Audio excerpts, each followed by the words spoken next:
morning, Kuhner country. Okay, my friends, yesterday, the Supreme Court heard oral arguments in one of the most important cases the Supreme Court will ever hear. In fact, as many analysts of the court said, and I agree with them, what is a more important issue than clarifying once and for all the meaning and value and purpose of citizenship? And that's exactly what they're going to be ruling on in the all-important case of Trump v. Barbara.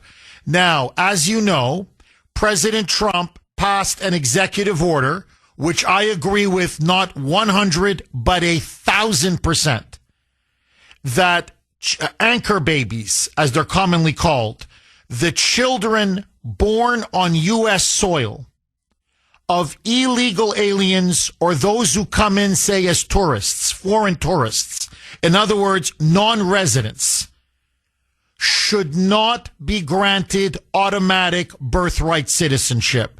Just because you have a woman, say from Guatemala or Mexico, and she crosses the border, she's pregnant, 9 months, and then a day later, plop, out comes the baby, doesn't suddenly that baby should not be given automatic citizenship and a passport, but also be entitled to all the welfare benefits under the sun, and the mother gets to stay to take care of the baby.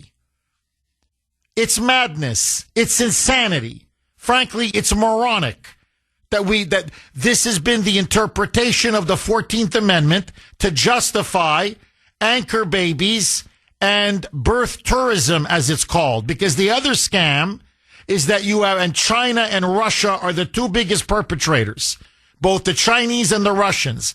You have companies and firms, I mean hundreds and hundreds of them, in which they take Chinese citizens, Russian citizens, and they bring them to Florida or California or wherever, and the woman is, as I said, 8 months and 3 weeks pregnant. And they hang out for a vacation for a couple of weeks, go to the hospital, out comes the baby. And the baby is automatically given U.S. citizenship and a passport. And even if they return back to Madarasha or to China, when the child grows up, that child can automatically come back to the United States because that's a citizen, and then bring his parents with him. And they become permanent residents of the United States. It is a massive scam being perpetrated upon us. And I'm not talking, this is, one case here or another case there. In 2023, you want to see how prevalent this is? 1 out of every 10 births in the United States was due to either an anchor baby or birth tourism. That's how many of these fraudulent births are being committed on American soil.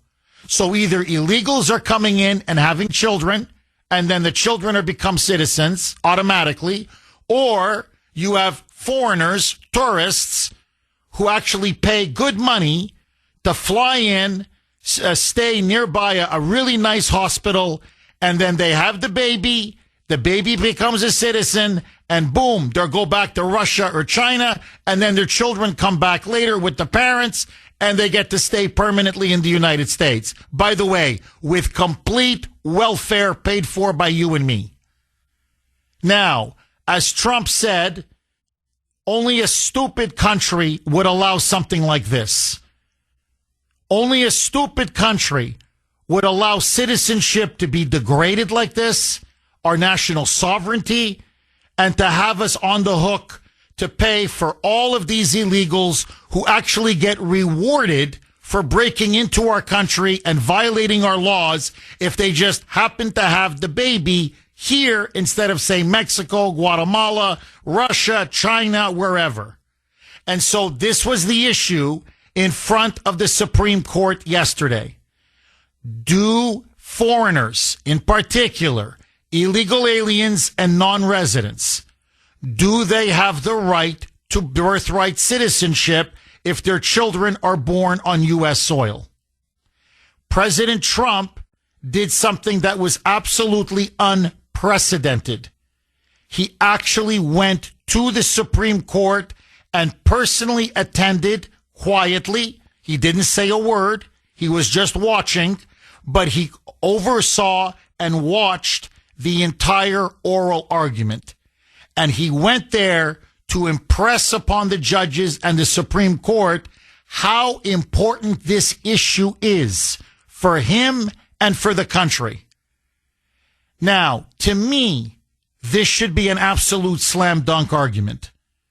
No way should people born simply on U.S. soil to parents who are both illegals or who are tourists, non-resident aliens, as they're called, no way should they be given automatic citizenship. And as I said to Mike before we went on air, I said, Mike, in most of the world, they don't allow birthright citizenship because it's stupid, it's insane, it's self-defeating. You have no borders. You're at the mercy of the world. All they got to do is come into your country and suddenly have a baby, and there's nothing you can do about it. For example, if Grace and I went to France and Grace was pregnant, you think the French would just allow Grace to have the baby there and then say, well, okay, bonjour, hello, welcome to France, vive la France, long live France. Your child now is a citizen of France. So your child now gets a French passport. Your child can stay in France. You can stay to take care of the baby. You get welfare through the baby, and the French taxpayers are on the hook. No, they put you on a plane and they say, go back to America. That's an American baby subject to the jurisdiction of America. I don't care if the baby was born in France. That's an American baby to American parents. Don't let the door hit you on the way out. Okay? Now, that's how it is across Europe. That's how it is across Asia. That's how it is across Latin America. That's how it is in most of the world. And so the liberals are now reduced to this argument. But the 14th Amendment, which was ratified in 1868, after the bloody Civil War, but it says, born in the United States, if you're born on U.S. soil, if you're born in the United States and subject to the jurisdiction thereof, you are now an automatic American citizen. And the moonbats and the way it's been interpreted by liberal jurists over the last 100 years is, well, all you have to do is be born on U.S. soil. That's all you need. Well, no, you're missing the key qualifying point. Subject to the jurisdiction thereof. And that's what Trump's Solicitor General, John Sauer, yesterday was trying to point out to the High Court.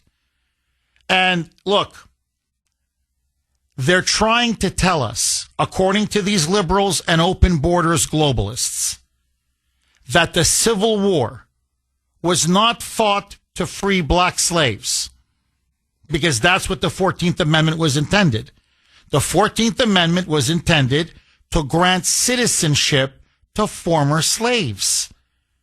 Because in 1857, there was a notorious Supreme Court case, the famous Dred Scott decision, the infamous Dred Scott decision, one of the worst Supreme Court decisions in our history, in which the Supreme Court said, because black slaves are not human beings, that was the rationale, they are therefore not citizens.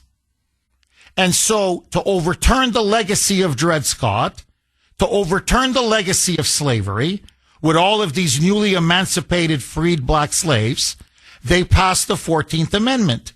The 14th Amendment was clearly intended for freed former black slaves in the South. They were born in America, therefore, and subject to the jurisdiction of America, they are American citizens. Give them automatic citizenship with all the full rights that come with it. No, no, no, no. You see, that's common sense. No. As I said on X yesterday, anybody with half a brain knows that's exactly what the intent of the 14th Amendment was. No. According to the moonbats, according to the liberals, according to these open border globalists, the Civil War was really fought for the children of illegal aliens. That really what the 14th Amendment is there is to give illegal aliens who come into our country, break our laws, or tourists who just happen to come in for 2 weeks, their children, if they're born on U.S. soil, they're given automatic citizenship. So I guess the Civil War really wasn't fought over slavery. It was fought to protect the rights of the children of illegal aliens. It was really about the illegals. That's why I didn't realize this between the North and the South. That's why they were slaughtering each other. And that's why we have to have the 14th Amendment. It's for the illegals and the children of illegals and the children of wealthy Chinese and Russian tourists and oligarchs, so they can just come here and have children at a Florida hospital and then the child's automatically granted U.S. citizenship. I mean, I'm not kidding. That was the argument being made yesterday by the ACLU, who have taken up this case against Trump's executive order banning birthright citizenship.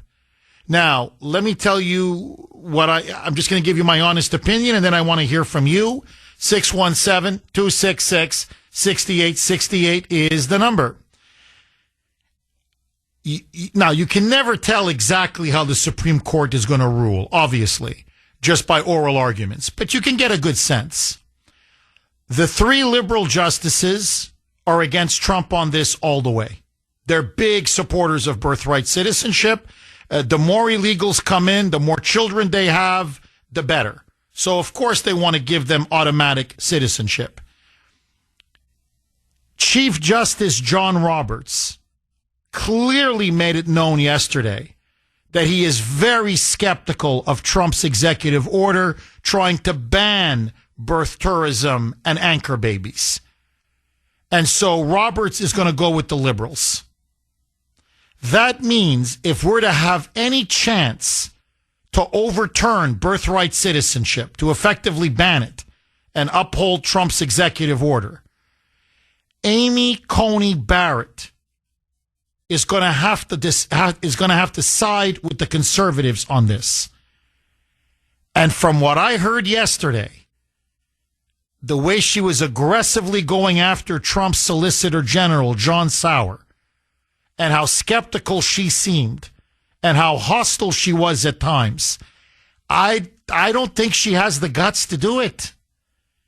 Constitutionally, yes, there's no question.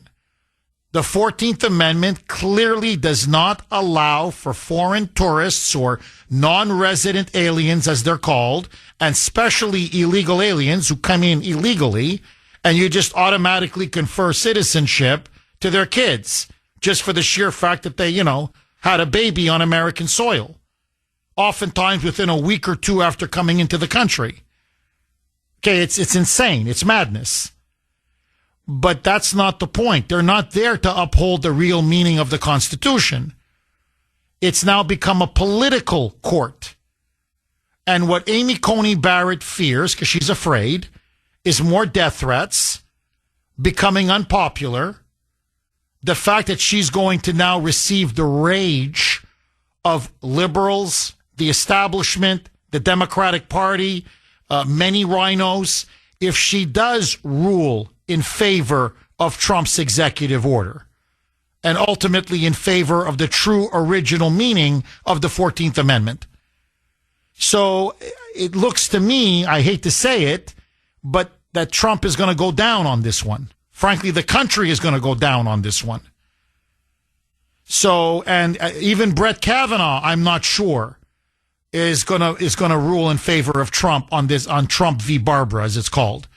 So the only two that I'm absolutely certain of that are rock solid are Supreme Court Justice Alito and Supreme Court Justice Clarence Thomas.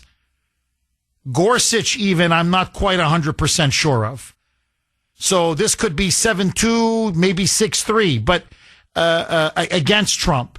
But if there's any chance of Trump prevailing on this issue at the court, he's going to need Amy Coney Barrett. And I don't think she has the guts to do it. I don't. So I'm a little dispirited. I'm not going to lie to you. I thought the Solicitor General made brilliant arguments. But I looked at these justices and I'm like, nah, they don't have the guts to do it. They don't have the spine. They don't have the courage. I don't think they have the integrity, frankly, to do it. Now, a separate argument. So first of all, I want to ask all of you, Kuhner country, do you support Trump on this issue?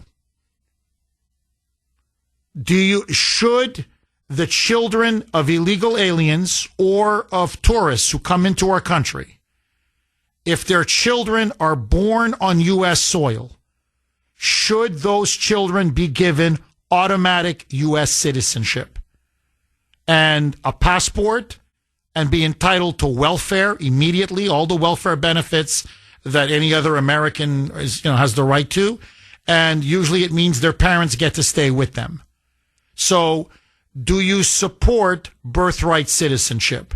Do the children of illegals and tourists have the right to automatic citizenship just because they were born here? I say absolutely not. No way. But that's me. I want to hear from you. And then there's a separate issue. Democrats and the media melted down yesterday over the fact that President Trump personally attended the Supreme Court and watched the hearing from the gallery. They say this was intimidation. This was bullying. Okay, let me ask all of you, in terms of the issue in front of the court yesterday.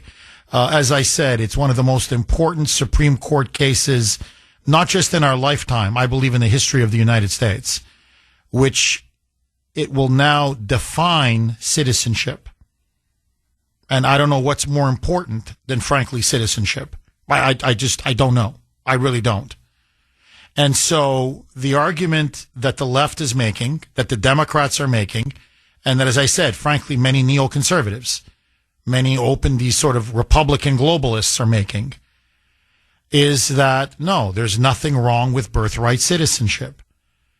That if your parents came here, even if they were here illegally, it doesn't matter, or if they come as tourists, or they come on some temporary visa, whatever it may be, if out comes a baby, or two babies, or three babies, or four babies, then those children are automatically granted U.S. citizenship.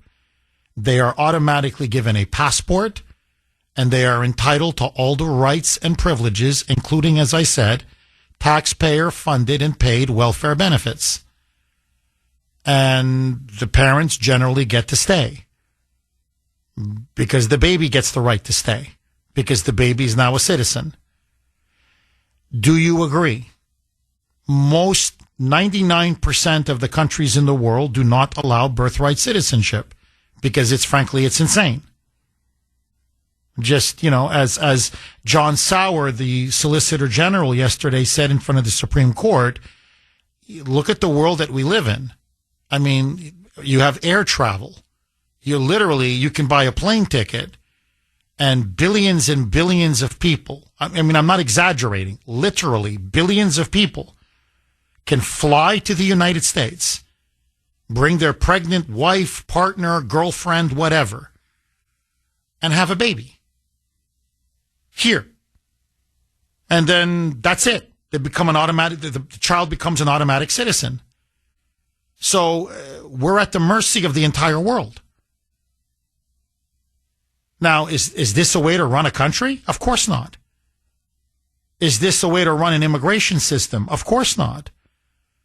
So, and there's no way, and I'm going to get into those that framed the 14th Amendment. You can even tell from their own statements at the time that this was meant for only black slaves, not for illegals or non-residents. They explicitly said it repeatedly The two key authors of the 14th Amendment, they said, I don't know how much clearer they could have said it themselves. No, this doesn't apply to somebody who just comes to visit the United States or somebody who's not, they called it domiciled. That's the term they used in the 19th century, meaning the person is not a resident. So it's, if you're not domiciled, meaning you're not a legal resident of the United States, this doesn't apply to you. Of course it doesn't apply to you. What are you, crazy? So it's obvious that birthright citizenship is clearly unconstitutional. It is illegal. Never mind, it's a suicide pact. They're trying to argue that the Constitution is, and the 14th Amendment in particular, is a suicide pact. Because you can flood, the whole world can come to the United States, have a baby, and that's it. There's nothing you can do about it. So, to me, the very concept of birthright citizenship is insane and a mortal existential threat to the United States. And that's why almost every country in the world does not, it bans birthright citizenship, okay? But, so that's one issue. Do you support anchor babies and birth tourism? Do the children born on American soil of people who are either here illegally or who are just visitors or tourists, should they be given automatic citizenship? I say, hell no. And by the way, it is becoming a racket. I'm going to play you some cuts. I didn't know there were that many Chinese who've come and had that many children just in the last 10 years. It's over, it's what is it, almost 2 million, 1.5 million and counting. That's just from China. And it looks like the biggest abuser may be Russia. And Turkey, by the way, a lot of Turks are playing this game as well. So, I mean, what are we, just giving out citizenship like candy? All right, so that's number one. Number two, the issue of President Trump. As I said, the media and the Democrats, there's no other way to say it, they went absolutely berserk. Berserk. Because Trump did something that was unprecedented. No other president who's been in office has ever gone to the Supreme Court, sat inside, and watched the hearing. And that's what President Trump did yesterday. He showed up, he went into the gallery, didn't say a word, didn't talk to a justice, just watched like many observers do. He just watched very silently, very quietly. But he showed up, and when asked, well, why are you doing this? He said, because I want everyone to know how much, the issue of birthright citizenship, how important it is to the country and to me and to my administration. Yes, I signed the executive order, but this may be the most important executive order I've ever signed. And so I just want and plus I think he wanted the Solicitor General, John Sauer, to know the boss is watching. Not just watching on TV or on Fox or Newsmax or whatever. No, I'm in the gallery. So I don't want your A game. I want your A+++ game. So, and Sauer, I thought, did the best he possibly could. Clearly facing a hostile, these hostile justices who were basically dead set against him before the guy even opened his mouth. But the argument is that Trump, by being there, was wrong. That this was a form of intimidation, that he's trying to bully the court, that he's trying to exert undue influence on the court, that he had no right to be there. Now, my argument, and you tell me if you agree or disagree, did the president speak to any of the justices? No. Did he threaten any of the justices? No. He just sat quietly. So, like any other American citizen, you have the right to show up at the Supreme Court. What's the difference? What's wrong? Why can't Trump, as an American citizen, show up on one of the most important oral arguments, frankly, in the history of our nation? That's number one. Number two, what the media is not telling you is that there is a specific seat at the High Court for and only for the President of the United States if the President of the United States wishes to show up. And this has been there for forever. So the point is, even those who created the Supreme Court said, well, if the president wants to sit in, he should. And he shouldn't be, waiting in line for a ticket. He has his own personal seat just for him.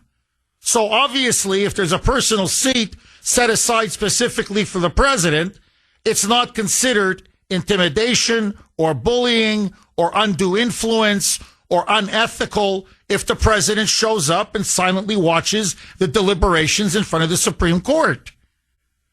And to also flip it, when the president gives his State of the Union address, there's always justices at the Supreme Court that are sitting. You can see them right there on the front row. Nobody says, oh, they're trying to exert undue influence over Trump. Or when the generals line up and, the chairman of the Joint Chiefs and the chairman of the Joint Chiefs, and they're there also as well, sitting silently and just listening to the speech. No one's saying, oh, the generals, the military, they're exerting undue influence. They're trying to intimidate the president. I said, no. It's courtesy. They can show up. Don't say anything. Don't yell. Don't scream. But you can watch and see what the president has to say. In this case, what did Trump do wrong? What did he do wrong? He showed up very politely, very respectfully. Now, yes, his presence, he let it be known. Hey, look, this is not some ordinary case. The reason why I'm here is I want all of you deciding this case to know how fundamentally important it is to the nation, to me, to my administration, and to the American people. And because it is. Outside of Roe v. Wade, I can't think of a more important issue in our lifetime than the case now that's going to be settled by the High Court. So he had every right to be there. It clearly wasn't intimidation. And by the way, they didn't seem to me to be very intimidated, because I'm telling you, if you listen at least to the oral arguments and the questions being asked by the justices, I think, Trump is going down. They're going to rule against him. And it may even be 6-3, even 7-2. So, so I go, let me get this straight. The court is ganging up on Trump's Solicitor General, and they're attacking him 6 ways to Sunday. And you're claiming the president is there to intimidate them?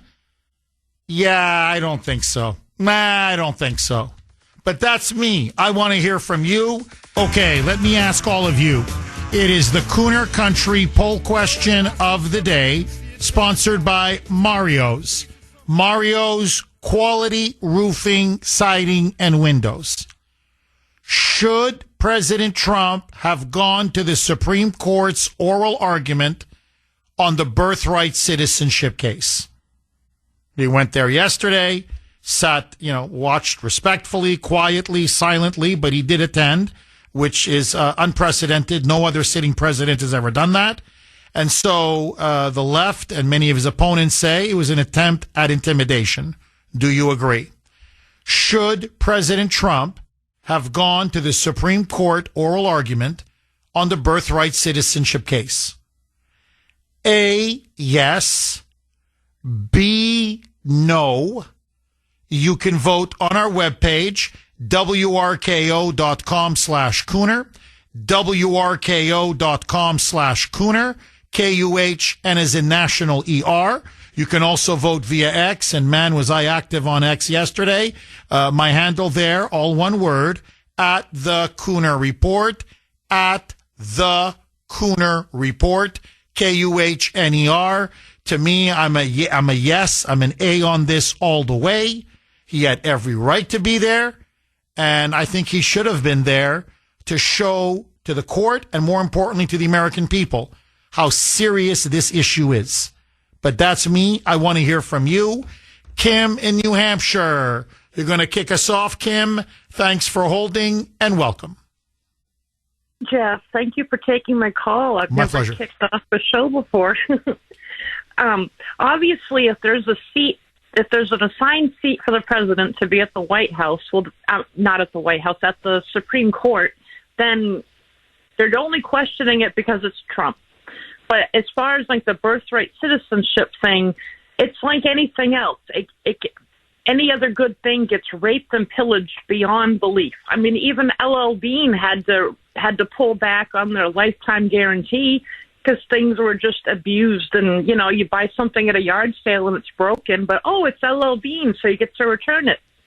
Everything good has to be just destroyed and taken advantage of beyond belief.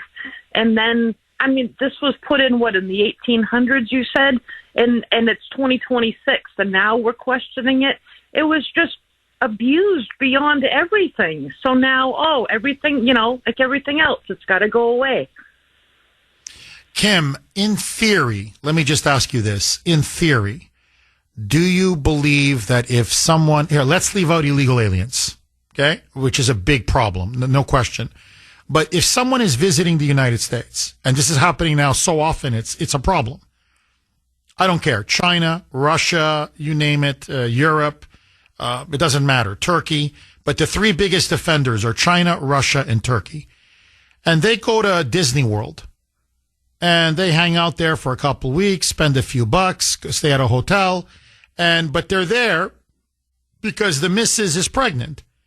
And they want to they want their child to have automatic U.S. citizenship because it has tremendous privileges and benefits. And the child happens to be born on U.S. soil right there in Florida. I'm just using Florida as an example. And they go and she goes to the hospital and the baby comes out and boom, the baby is automatically given, I kid you not, a social security number and is automatically registered as a U.S. citizen. Bang. And all the parents have to do then is say, okay, we want a passport for our little, the newborn and whatever, 4 weeks, 6 weeks, whatever it takes. That child now has a passport. And, so you can't deport that child. In fact, now you're obligated to take care of that. We are, the taxpayer. So that child is automatically entitled to all the welfare benefits. And many times these are wealthy parents who come. So they'll take their child. They don't stay. Most of them don't stay. I'm talking about the birth tourism. They'll take them back with them. But when they're, 14, 15, 16 years old, that's when they all come back and the child is automatically allowed to come back with a passport. And now he can bring his parents with him because they're now considered his legal guardians and they are given legal residency in the United States. They're not citizens, but they're basically like the equivalent of a green card holder. That's the scam. Now, my question to you, should someone, just simply by the fact that they were born on U.S. soil, should they be given automatic citizenship as far as you're concerned? Kim? It's obvious intentional. But they just destroy everything because they beyond rape and pillage any little loophole. So anything, like I said, anything good has to go away because that just gets friggin' taken beyond advantage of. Kim, why do you think we as a country allow this to happen? As I said, outside of Canada, there may be another country or two, but trust me, I mean, from everything I've read, let's just go 99.9% of the countries in the world do not allow birthright citizenship for the obvious reasons that you're stating. So why do we as a country allow this? And we've been allowing this now for decade after decade after decade. What's your theory, Kim? The nice guy gets taken advantage of. So then you're not nice anymore. The road to hell is paved with good intentions. Oh, right? You nailed it. No, you nailed it. You absolutely nailed it. Kim, thank you so much for that call. I really appreciate it. No, look, to me, it's pretty obvious. They want to import as many illegals as possible. They understand that, even with birth tourism, Those are all Democrat voters. So what do they want to do? They want to pack the census. That's what this is all about. Give out citizenship like it's candy. And then that can strengthen Democrat representation in Congress and in the Electoral College. That's what this is all about. Now, the scary thing is, and I'm going to give you some of the numbers, there are now so many Chinese, and again, these are wealthy, they're well connected to the regime. I'm not talking about, some poor beggar in Shanghai who, collects his last, few pennies, he and the wife, and they barely get to the United States illegally and then crawl over the border and have a baby. No. These are people who are connected in Beijing to the, highest levels of the Chinese Communist Party, the CCP. I'm talking millions of them. And, they fly first class. They're birth tourism companies. Over 500 in China, just in China. 500. And they say, we'll put you up in a nice location. We know right where the hospital to go to, a week or two before she's ready. We'll set you all up. We know exactly how to get the paperwork. We know how to get the Social Security card. We know how to get your passport. Everything is set up for you. And they fly in. These are members of the CCP. And, pop, out comes the baby. And boom, the baby now has a passport, Social Security number, if they want to stay, welfare for the rest of their life. But the key is citizenship. Now, they're creating a commie army of babies who are now a commie army of citizens. And that's why then they can send their children not just to come back to the United States and scam the system when they want to go to university. For example, say you send them to California, they get, in-state tuition. But more than that, they can infiltrate government, corporations, research and development, laboratories, our universities. It's part of a larger plan. And that's why the Solicitor General yesterday was trying to tell John Roberts and others, Chief Justice Roberts, don't be naive. This is not some ivory tower debate that we're having. Oh, the nature of citizenship and, jurisdiction and what do you mean by jurisdiction and back and forth. He's saying this is going to have deadly consequences for the United States. And by the way, the Russians are playing a very similar game as well. And now the Islamic countries are getting involved because they understand that's a back door into the United States. And then all you have to do is have Junior grow up, and you want to send in a terrorist, send in a terrorist. And, with a passport, a U.S. passport and Social Security number and the right to stay here. And there is nothing you can do about it. So, for many reasons, I'm against birthright citizenship. 617-266-6868. Agree, disagree.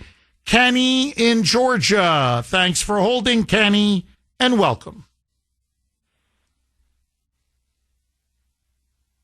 Kenny? All right, Mike, let's see if we can reconnect with Kenny.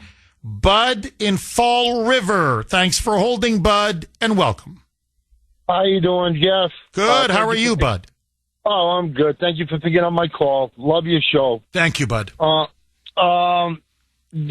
Does anybody think that they're doing this because they know they're going to lose the SAVE Act and this is their only act to get in these illegals?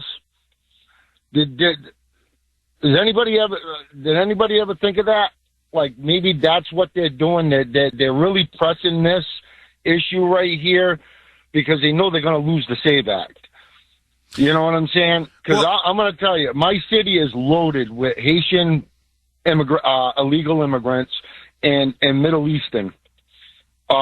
It's appalling. I mean, some of them own houses. They drive around in brand new cars. They don't work. I deliver for a living, so I see the same cars every day. People not working. I think this is their last leg to stand on. is what's in the Supreme Court right now. Well, is because I have a feeling they're nervous because they know they're going to lose the SAVE Act, and if they lose the SAVE Act, there goes all their voters. Well, but You know there's no question. Look, it's an insurance policy for them, as you're putting it, and I think you're right on that. It's an independent pipeline, and they just keep feeding it and feeding it and feeding it. Look, we haven't even gotten into the illegals. Okay, we're just doing the birth tourism. So with the birth tourism, we're looking at millions. That's just in the last 6 years. I'm just going by numbers from 2020 to I'm not talking going back 20 years. I'm just saying the last 6 years. We're looking at millions and millions and millions just on the birth tourism. You go to children of illegals, the so-called dreamers, you're looking at 10, 15 million. It's a massive supply of voters for the Democratic Party and a massive drain on our country. So there's no question. No, Bud, look, where I would very respectfully disagree with you is you're right. The SAVE Act is necessary. It's immensely popular. There's no question. I don't think it's going to pass. I mean, I hope it does. I want it to. I'm going to do everything I can to try to get it passed. But, you know, if you're in Vegas now, the odds are it's not going to get passed unless Thune breaks the filibuster, unless he abolishes the filibuster, which he's not willing to do. They're not going to pass the SAVE Act. So, you know, I think, no, this is, for the Democrats, this is flood the country with as many illegal aliens and their children as possible to take over the country. That's what this is. And Bud, I don't want to get too sidetracked, but you need to hear this, all of you. There was a stunning interview that was given by the former chancellor of Germany, Angela Merkel. If you remember, she was the chancellor, she was the leader of Germany, who allowed all of those Muslim migrants from Syria. This was like maybe, 7, 8 years ago? It was the most consequential thing to ever happen in Europe in the last 40, 50 years. She allowed millions and millions and millions of Muslim refugees from the Middle East, Muslim migrants, to pour into Germany. Okay? Literally, they just poured in. And Trump in his first term he was blasting her, saying, you have destroyed Germany. You have destroyed Europe by doing this. This is now the road to suicide. And the thinking at the time was that Merkel was naive, Merkel was a bleeding heart liberal, that Merkel just made a mistake, a stupid, naive, gullible mistake, a brain-dead mistake. No, Bud. And everyone, you need to hear this. She gave an interview recently on camera where she said, no, I deliberately let him in. The room was stunned. They thought, no, you made a mistake. No, I didn't make a mistake. It was my strategy. So to hold off, they call it the, quote, far right, meaning conservatives. Okay? The Germany's version of MAGA, the Alternative for Deutschland, the AfD party. They want like Trump, they want strong borders. They want to deport illegal aliens. By the way, they're very pro-Israel. They're very pro-Jewish. They want Germany to go back to fossil fuels, have cheap energy, things like this. That's, quote, far right. She said, no, I had to stop the AfD. So to stop the AfD, i.e., meaning I had to stop Germany's version of MAGA. To stop them, I needed to bring in all of these Muslims because they would never vote for the AfD. So what she said in plain English is that she voted to erase her own people, to replace her own people, to destroy her own country just to keep power. Naked treason. It's treason. That's what what Merkel had the guts to admit. That's what the Democrats under Obama and then under Biden, and now if they get back to power, they're going to do it again. That's what all of this is about. That's what birthright citizenship is all about. That's what election corruption is all about, and the vote fraud.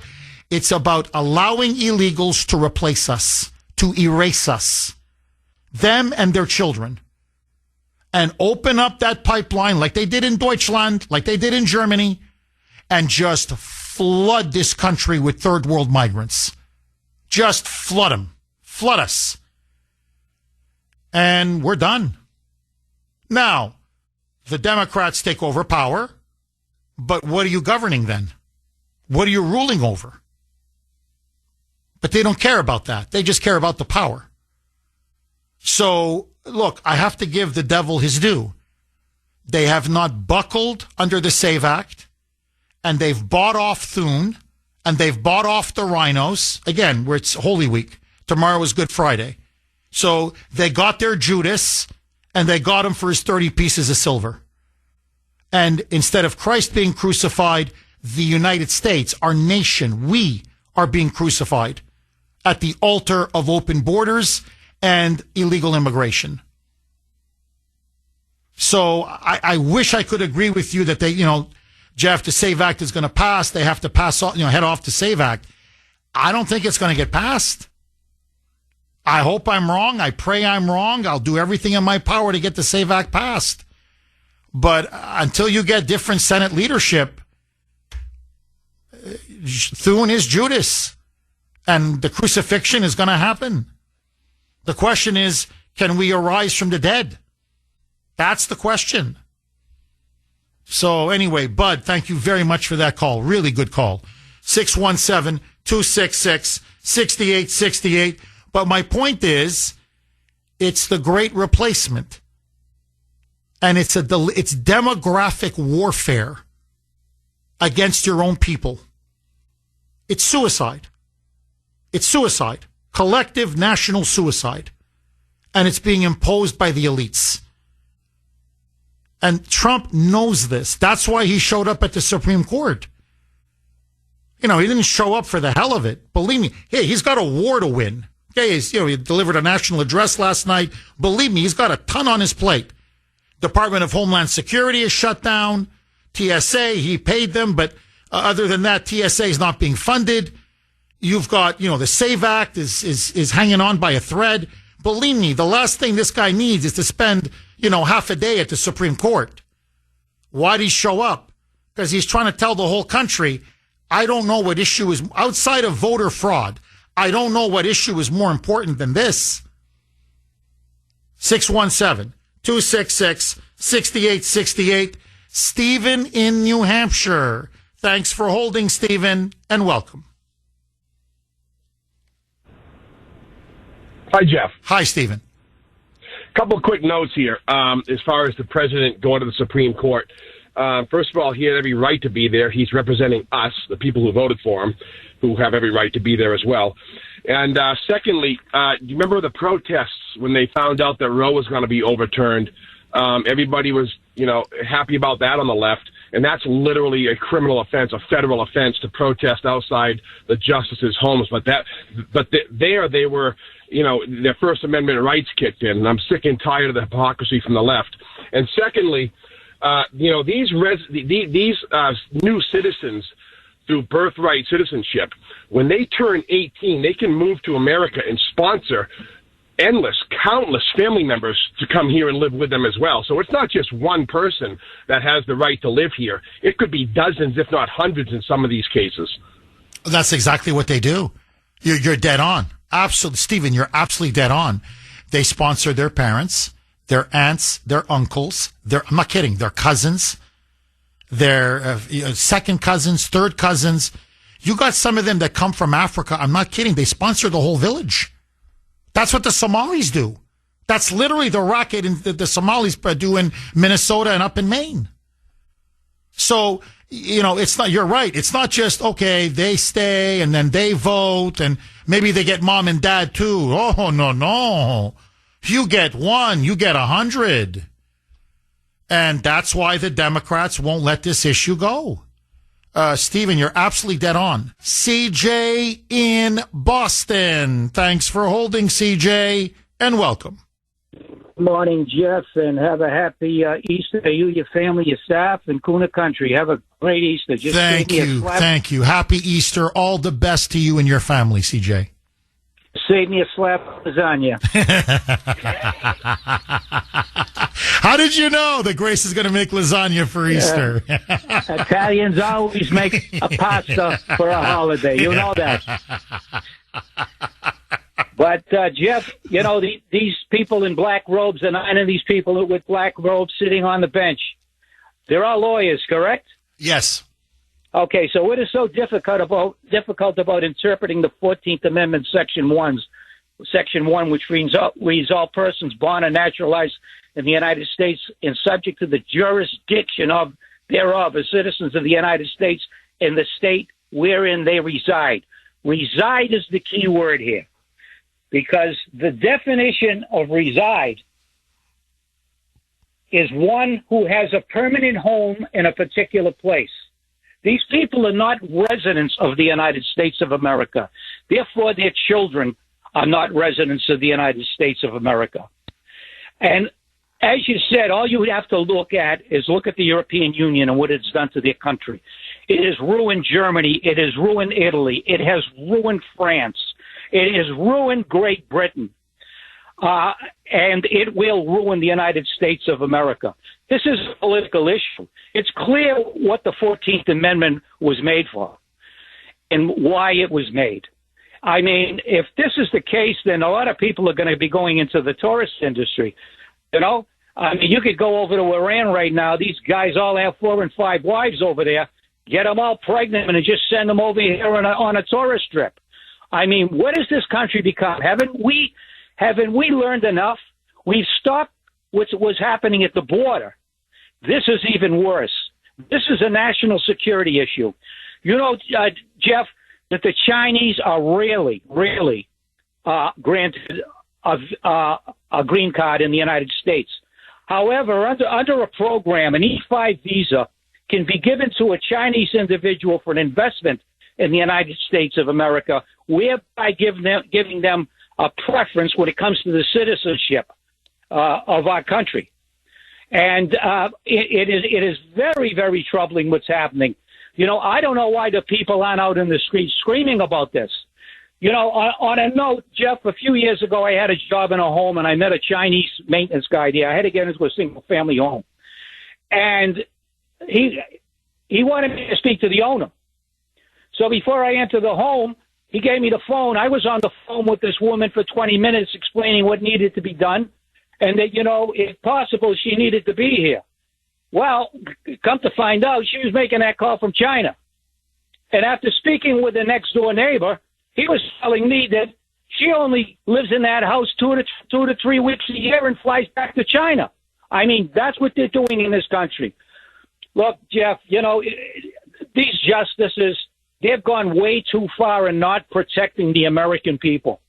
There is a conspiracy throughout this country with the courts, with these liberal justices, and now with the United States Supreme Court, is basically to bury this country in debt, bring illegals over here, get the citizens of this country removed, to have one voting class, and that is one that is given everything by this government. Why aren't the people up in arms when they're out paying for their health care, when they're out paying for food, when they're out paying hospitalization, when they're out paying for their children to be schooled? And these people are coming into the country, and the Supreme Court will allow them to come into the country and get for free what Americans have to pay for? Americans should be out on the street right now. Democrats and Republicans. You talk about a no Kings rally. This should be a no Supreme Court rally. And rally against these justices that will not stand up for the rule of law. They're lawyers. They will not stand up for the rule of law for political purposes. And in the interest of being politically correct for the Democrats. This is even worse than these floods, these millions of people that Biden sent over the border. This is a national security issue for this country to allow people to come in over the board, to come in by plane, to take a vacation, to go into a hospital 72 hours before they're going to give birth, and to have their children in this country. You know, I would just suggest to Marco Rubio, as Secretary of State, you need to vet these people. What you need to do tomorrow, Marco, is vet these people, and any woman that's 6 months pregnant or longer, you ban them from coming into the United States. Oh, I so agree. Oh, CJ, man, are you on a roll? You absolutely hit the nail right on the head. Look, if they're going to insist on, I mean, I agree with Brett. I disagree. I hate birthright citizenship with a passion. But okay, fine. If that's how they want to play the game, then fine. Rubio should come in and say, okay, any woman that's 6 months pregnant or, you know, or more, we're not going to give you any kind of a visa to come in. I don't care, tourism, whatever. You want a vacation here? Too bad. Too bad. This way we can guarantee you're not going to have a baby on American soil. That's the only way. You have to fight fraud like this. And look, CJ, I agree with you. It's one thing to have these invaders come into our country, but to have our own Supreme Court stab us in the back like this? I mean, again, with the exception of Alito. Okay, this is a text I got on my personal phone from a good friend of mine, Rick.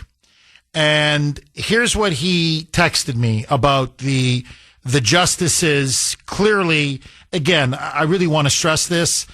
Sometimes they surprise you. They seem hostile. They seem skeptical, and then they'll vote, and their ruling is, whoa, we didn't see that one coming. But just from the tenor, Roberts in particular really looks like he's forged birthright citizenship. He went after the Solicitor General hard.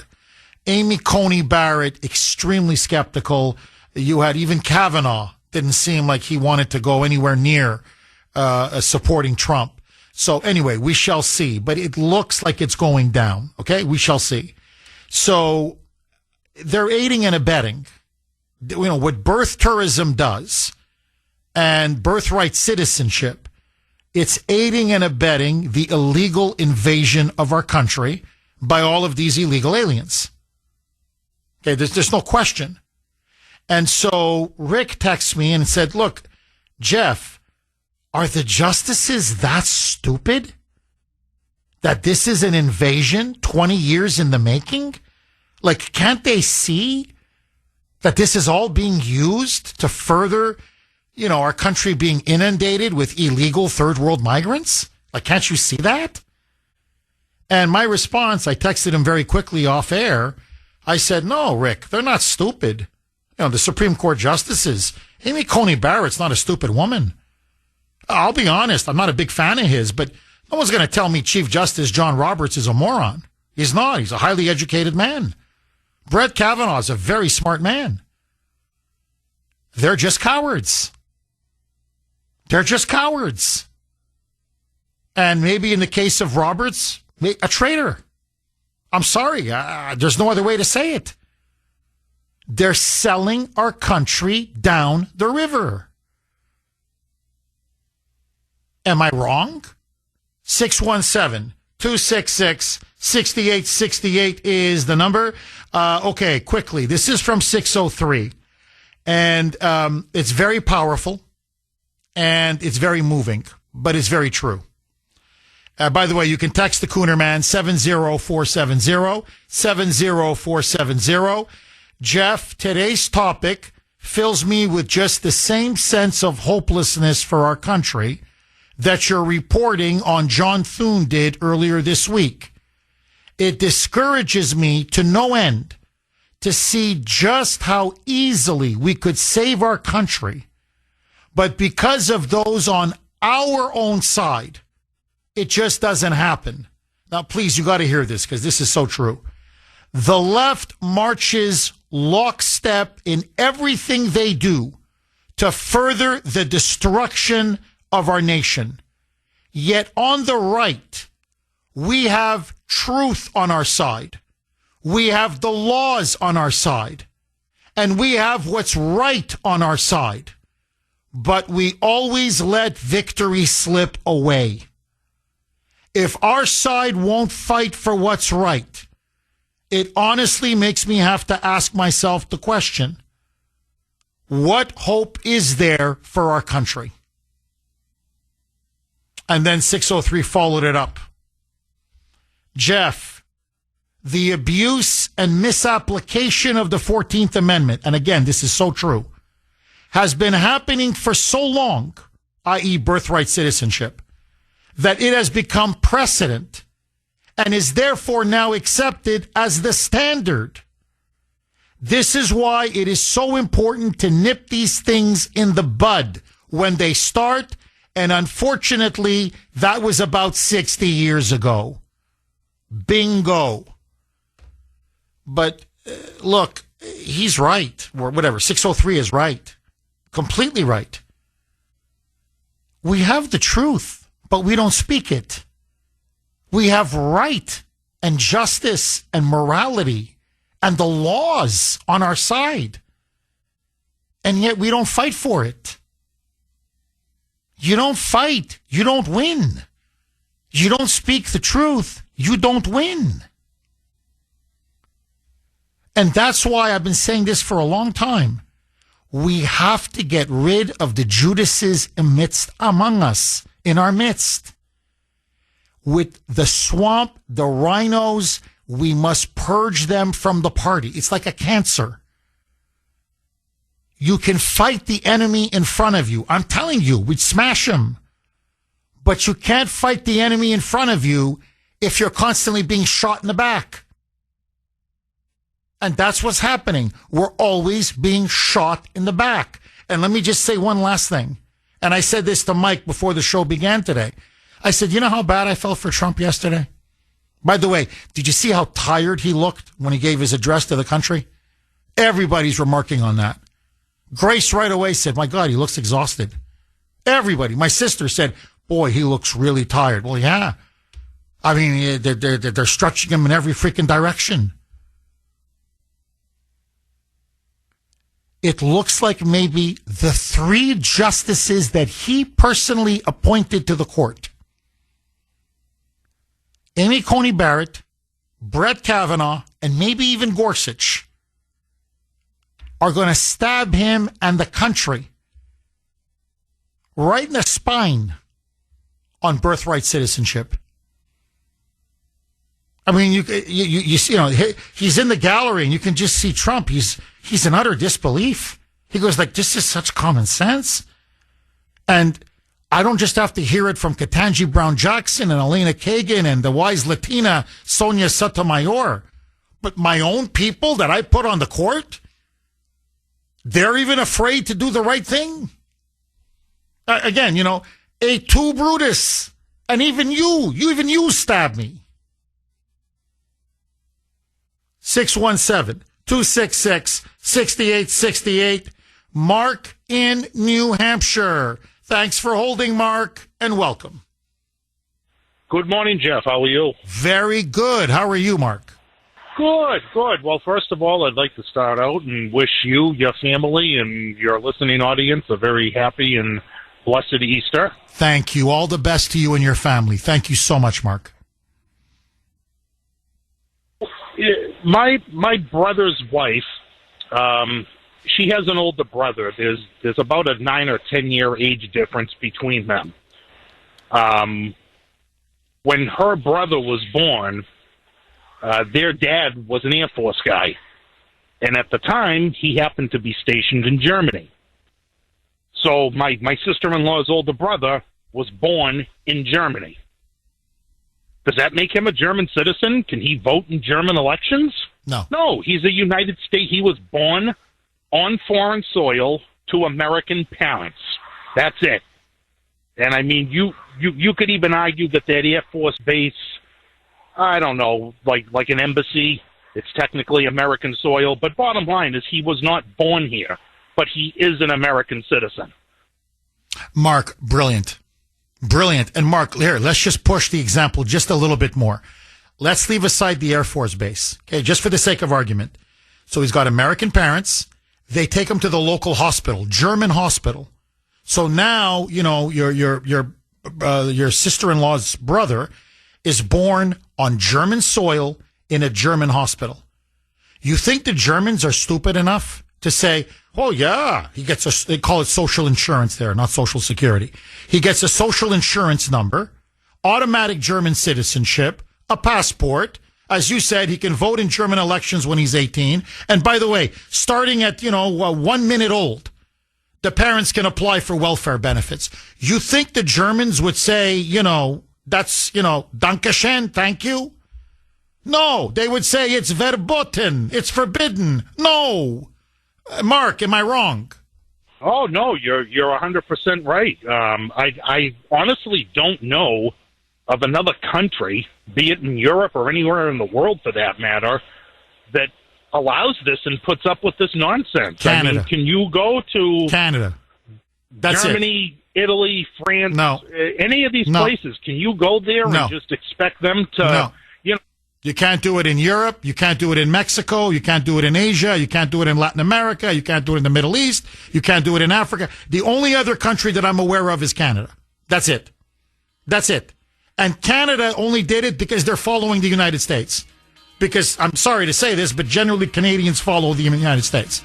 617-266-6868 if you want to be part of the show. Ryan in Boston. Thanks for holding, Ryan. And welcome. Hey, Jeff, how you doing? Very good. How are you, Ryan? Okay, good. Okay, so I'm a military scientist, so all my political views and everything goes that way. So there are 3 points I have to make. One is that kill it before it grows, because if you don't, what will happen is the roots will go deep, and you won't be able to, might not be able to be removed. The second one is that forget the election is pretty simple. Either you're voting for a death cult, which is the progressives, because they believe in killing Trump, killing democracy, killing the borders, killing anything that's good, while Trump is a cult of building. He believes in building, anything. Okay, so it's a positive versus a negative. And, and this third thing, which Democrats don't understand, is that just because you're sitting in a garage does not make you a Ferrari. Period, end of story. So I am a scientist, and that's where my views work. I use the scientific method. I don't do opinions or anything. I do actual logic and vetted sources. And I don't understand why people don't see that. Are people just stupid? Could that be it? Maybe our education system has failed us. But it's just sad. It is sad that they're not ignorant, they're stupid. Because ignorance is curable, stupidity is forever. I don't get it, Jeff. I just don't. Well, because Ryan, and I'm not saying this to stroke your ego, because you're obviously an intelligent man. You have high IQ. You have common sense. And as you said it, you use logic.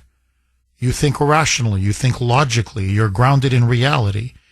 What you are dealing with now is not reality. It's ideology. It's fanaticism. It's people who want to destroy our country for ideological reasons or for reasons of power and wealth. So they're not interested in you are. You're ultimately interested in the truth. Scientists pursue the truth, reality, objective reality, the true nature of things. They're not interested in that.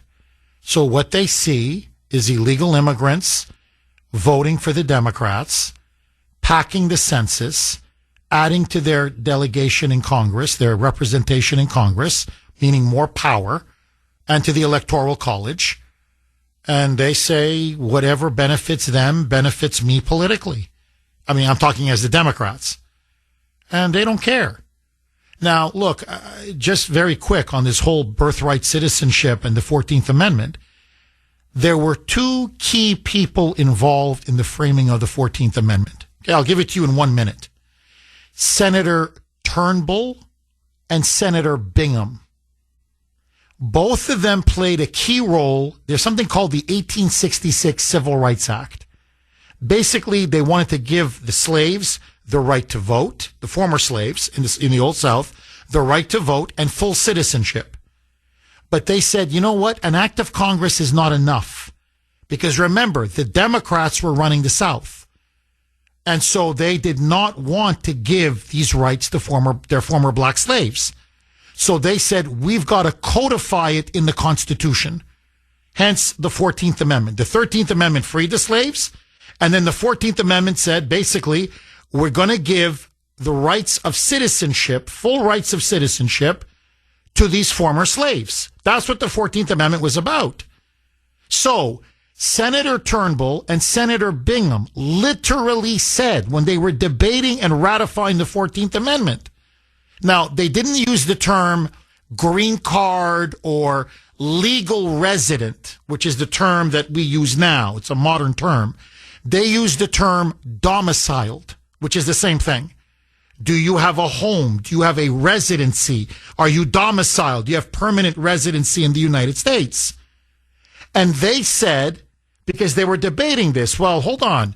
Okay, but born on U.S. soil and subject to the jurisdiction thereof. Well, what does that mean, subject to the jurisdiction thereof?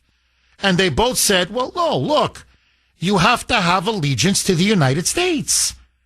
You have to be domiciled in the United States, meaning you have to be a permanent legal resident of the United States.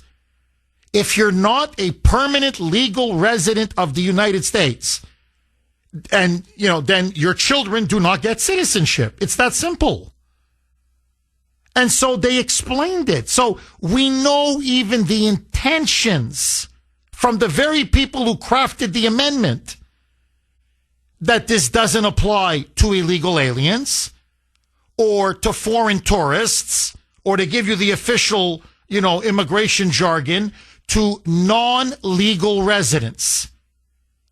So we know that. All you have to do, and that's what John Sauer, to his credit yesterday, was saying.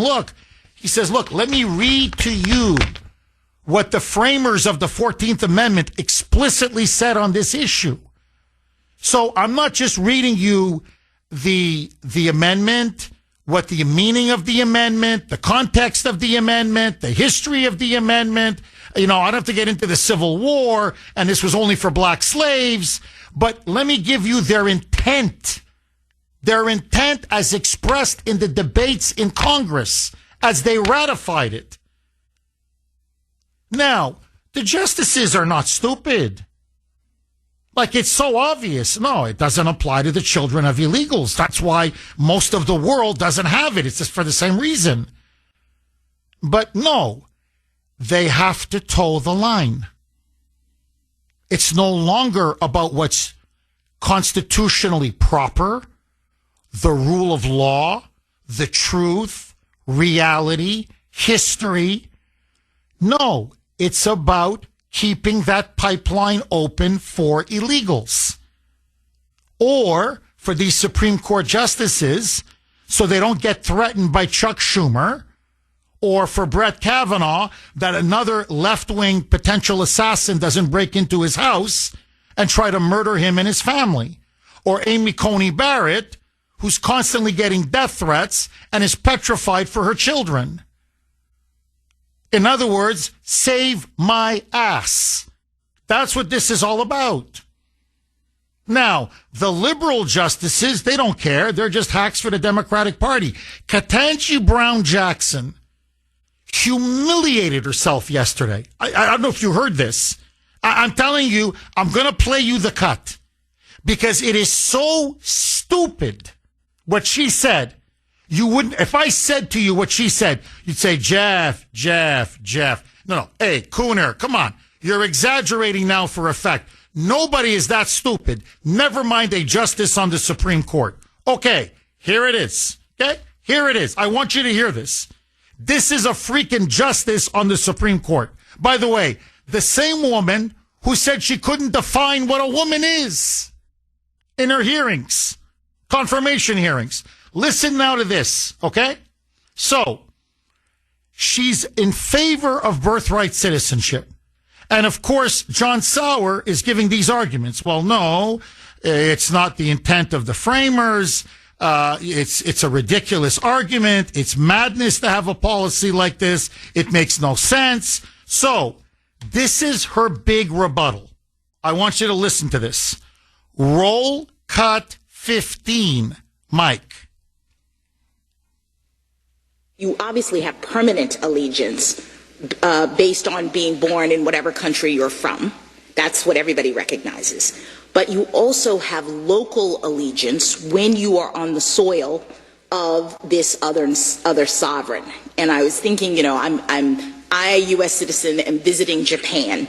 And what it means is that, if I steal someone's wallet in Japan, the Japanese authorities can arrest me and prosecute me. It's allegiance, meaning can they control you as a matter of law? I can also rely on them if my wallet is stolen to, under Japanese law, go and prosecute the person who has stolen it. Did you catch that? Huh? I know what you're saying. What? What? Here's what she's saying. That if someone, an illegal alien, if some bad hombre steals your wallet here in Boston, I don't care, any city in the United States, that hombre, by the virtue of stealing your wallet, now becomes under U.S. jurisdiction and therefore is a U.S. or stays under is under U.S. jurisdiction, and he and his children can stay in the United States. I swear to God, you can't make this up. You can't make this up. She's saying, well, if I'm flying to Japan, I go there for a vacation, and I steal someone's wallet, well, now I'm under the control of the Japanese authorities if they arrest me. That means my allegiance now is locally. It's to them. So you mean what? And then now, to me, the obvious rebuttal would have been, yeah, Japan doesn't have birthright citizenship. Just because you steal someone's wallet doesn't give you a right to stay in the country and doesn't give you the right to have children who then become Japanese citizens. You're an idiot. You're an idiot. But that's what she's arguing.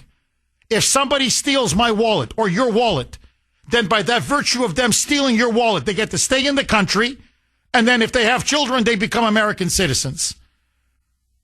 And this is a Supreme Court justice, for God's sake. Here, there's more. There's more. She doesn't stop. Roll cut 15A, Mike.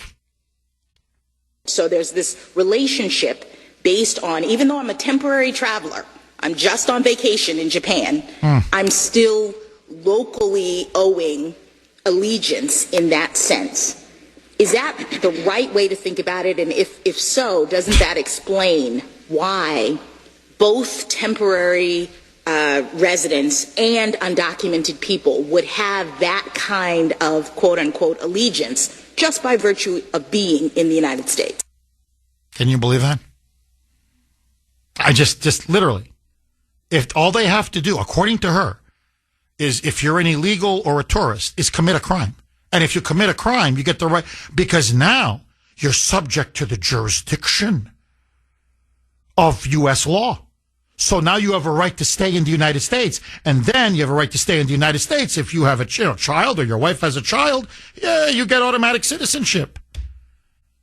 And this is a Supreme Court justice? Seriously. You know, if my Ashton or my Ava, 16 and 13 years old, are smarter and more worldly than a justice on the Supreme Court, you know we're in big trouble. If teenagers out there have more common sense and have, seriously, more intellectual capability than a justice on the Supreme Court, ladies and gentlemen, we're screwed. I mean, we're screwed. And by the way, I'm not kidding. If the Democrats win in November, these are the stakes. They're going to blow the filibuster. They're going to pack the Supreme Court. You know who they're going to pack the Supreme Court with? More justices like Ketanji Brown Jackson. This woman makes it up as she goes along. Whatever the Democrats want, she takes the Constitution and she will twist it and turn it and mold it and tear it and crumple it and just you listen to her and it's like she's a madwoman. You're listening to someone in an insane asylum. That's who they're going to pack the Supreme Court with. 617-266-6868. Lisa in Belmont. Thanks for holding, Lisa, and welcome. Don't understand. My grandparents came here from Sicily. This place was a prairie. I mean, the whole country was structured differently.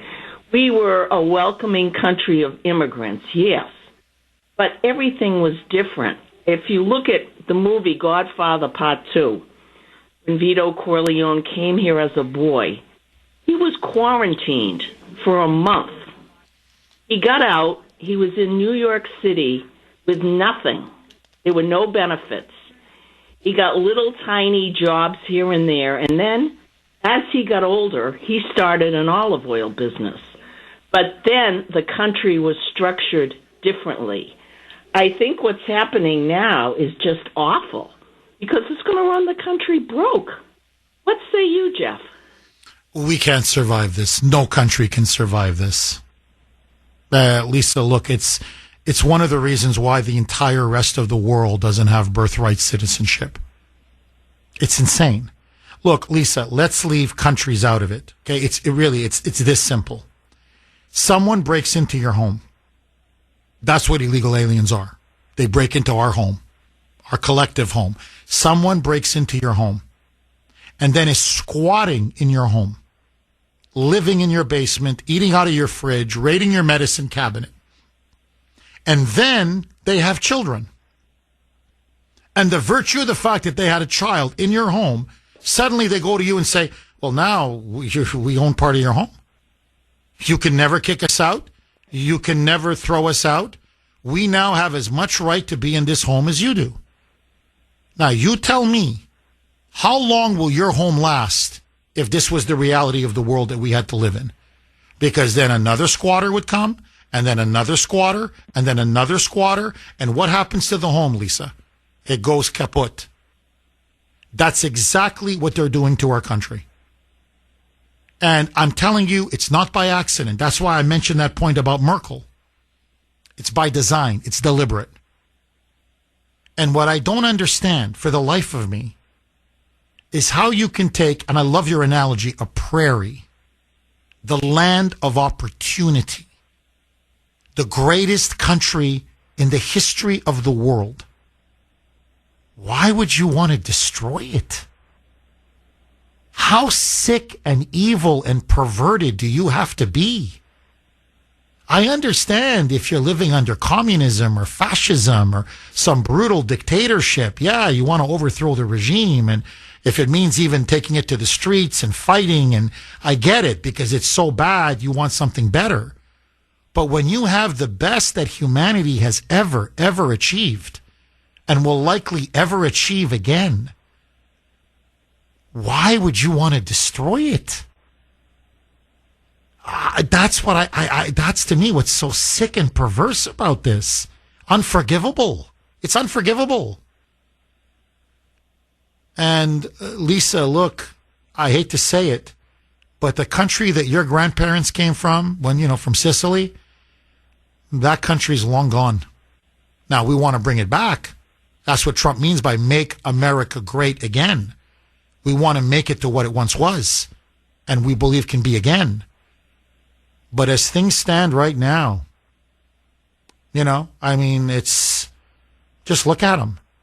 They're like a plague of locusts. And notice they don't stop. There's never an end for them. It's almost like they get up every day thinking of some demonic, diabolical way to destroy our country. And, I keep telling people, I'm ringing the alarm bells. I'm saying you got to be aware of what's coming. We have to fight them off. We have to save our country. And, there's a great audience. A lot of people listen to this show. but I'm shocked by the apathy out there by so many Americans. It's really stunning.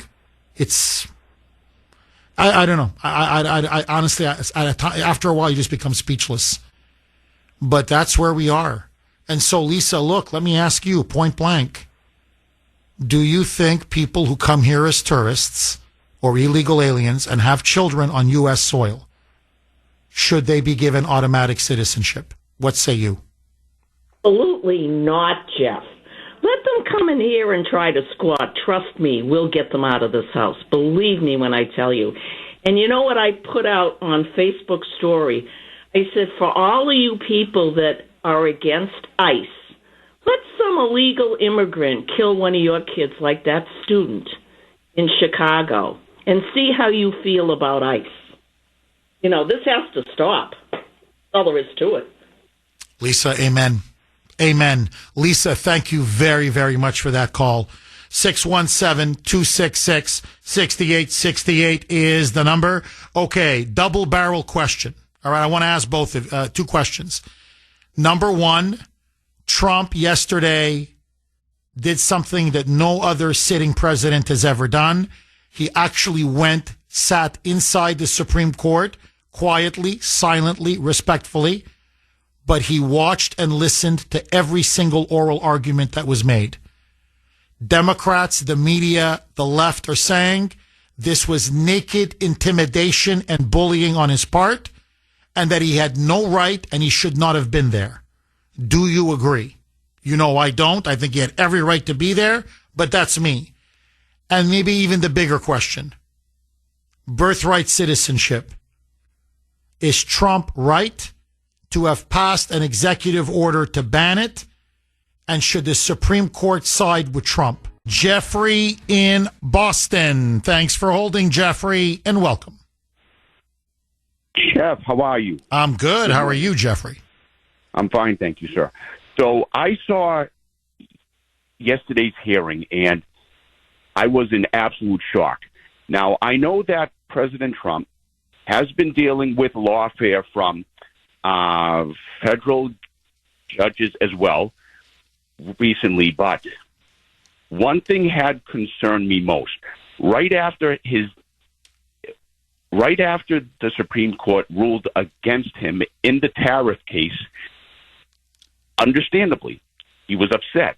And he chastised the Supreme Court. And I said, you don't want to do that specifically with this upcoming case. And I personally think the Supreme Court yesterday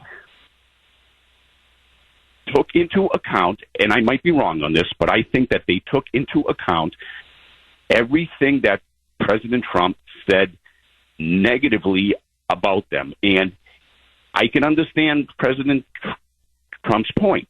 I can. And I think that this was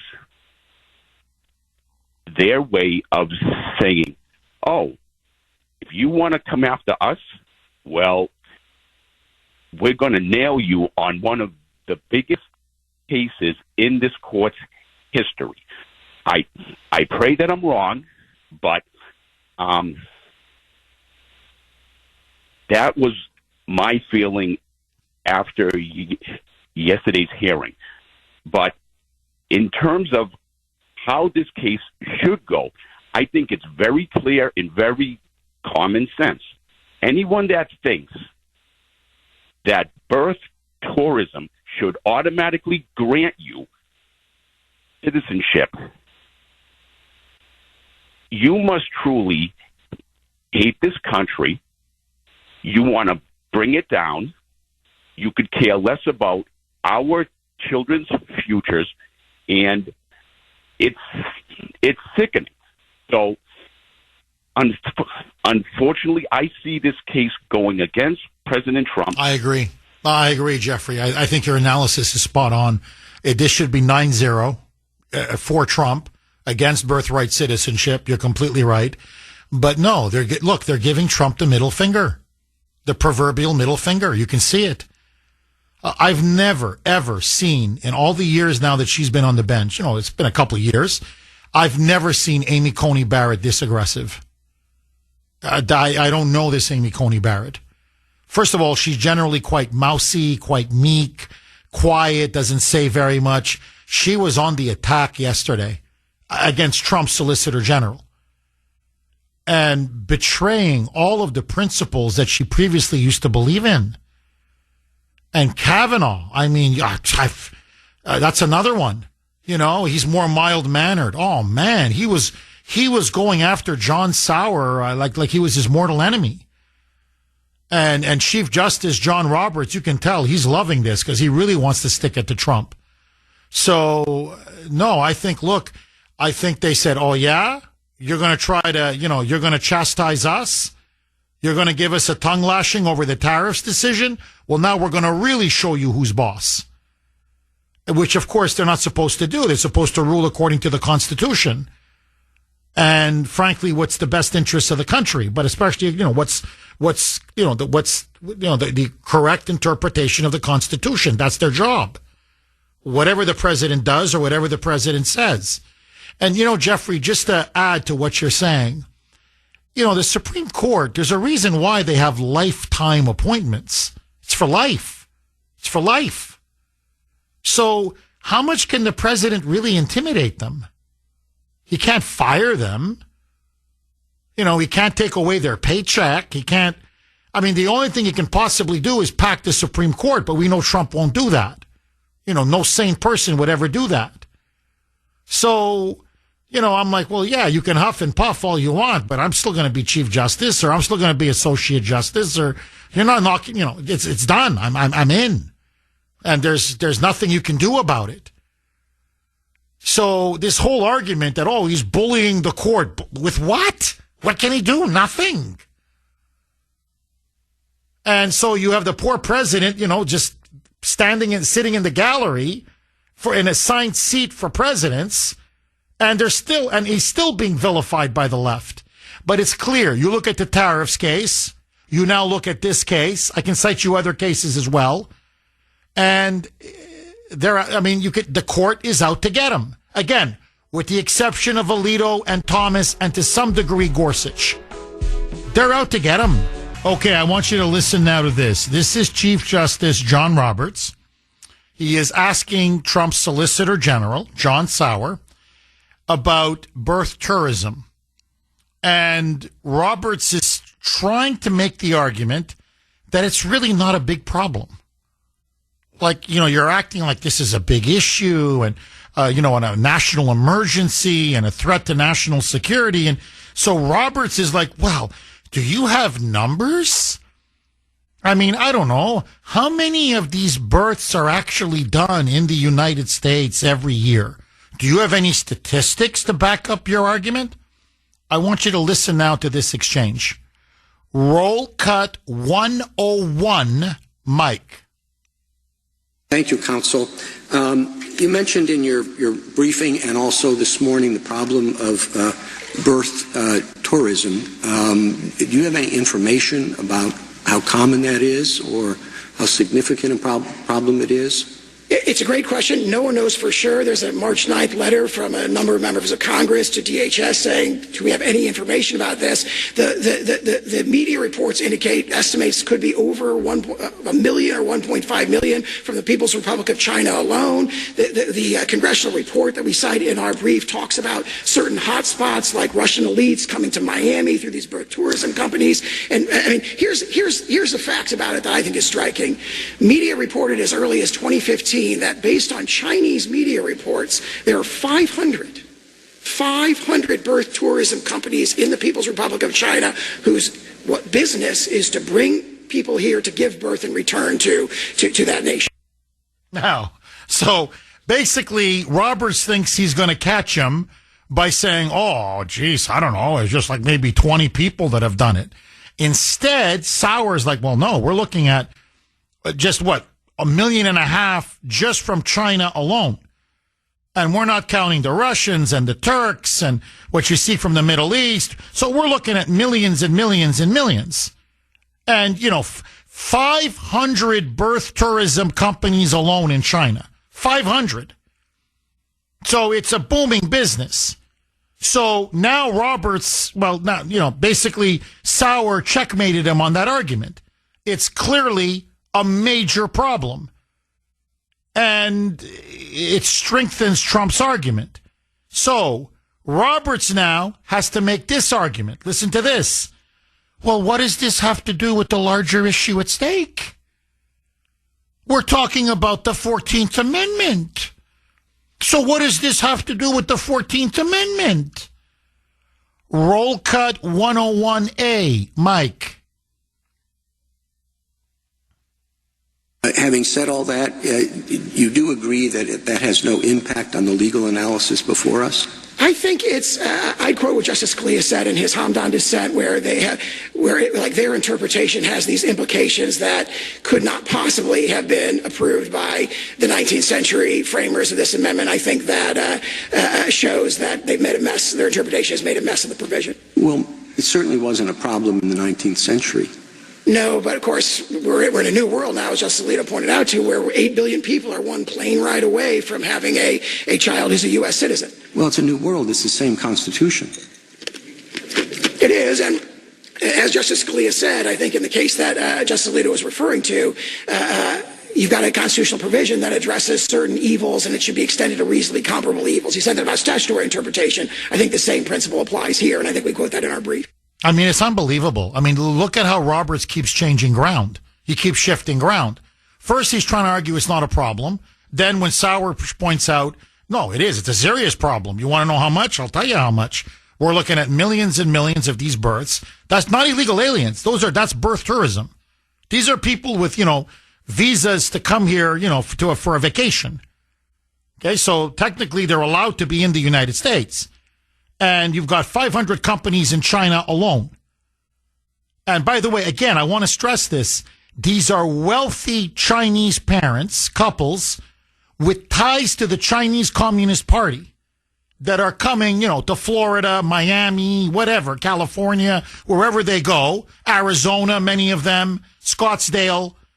And they set them up right near a hospital, beautiful resort, and then they wait 2 weeks and out comes the baby. And, you get your social security number, the social security card, the passport, everything. Everything's set up for you. So now Roberts, now it's a serious problem. So now that doesn't impact the legal analysis. Of course it impacts the legal analysis.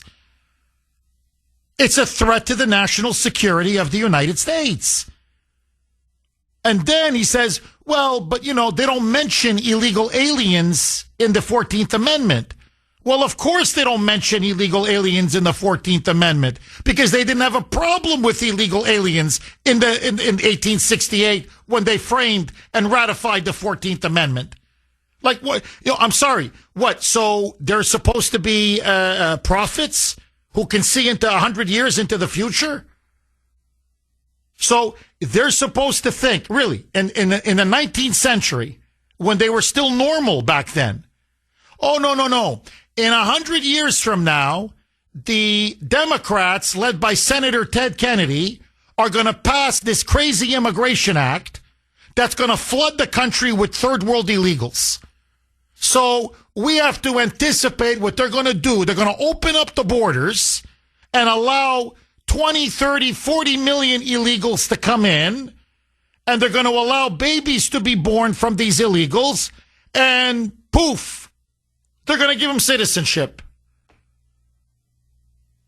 Seriously, are you on weed? I'm sorry, are you on drugs? Like, really, are you on drugs? This is the response I would have given. Are you trying to tell me with a straight face that the 14th Amendment was ratified in the wake of the bloodiest war in American history that was fought over slavery, not to give citizenship to the freed black slaves, but to be applied to the children of illegal aliens and foreign tourists?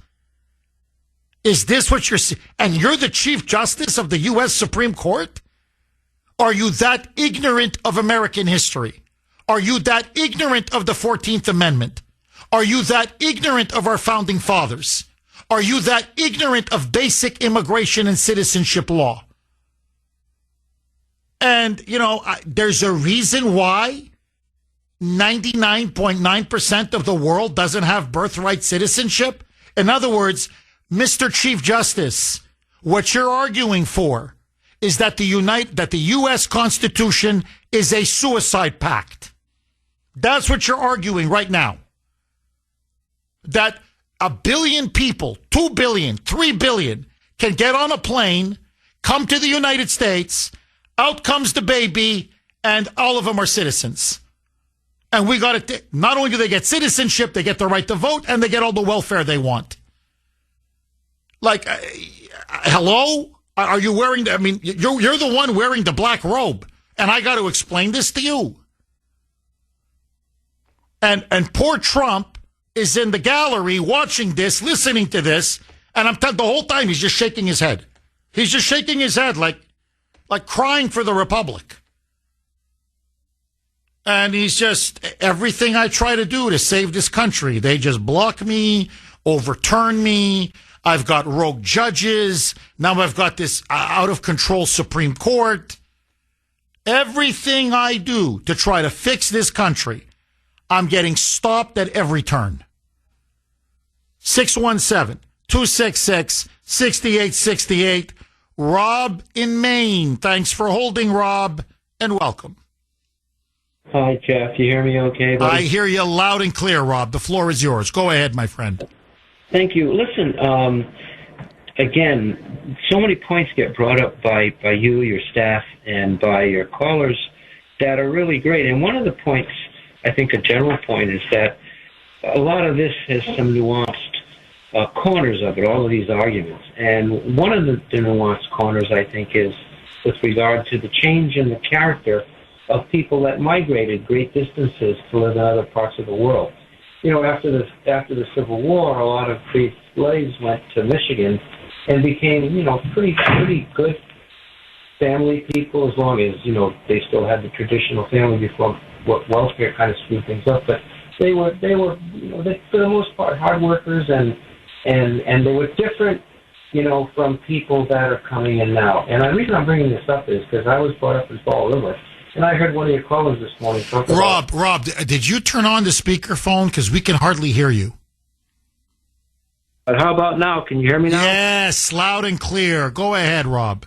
Okay, anyway, I just wanted to say, when a fellow this morning from Fall River brought up the fact that a lot of people in Fall River are illegals, or, doing things that are really not the greatest things in the world, there was a time when I was a boy there, 60 years ago, and I watched a lot of Azorean Portuguese come in, and I'll tell you, this isn't only anecdotal, because my dad was a factory foreman, and every Saturday and Sunday, if they had extra work to do, he'd ask people to come in and work. And I'll tell you, the Azorean people, were just, Johnny on the spot to come in for some overtime wages.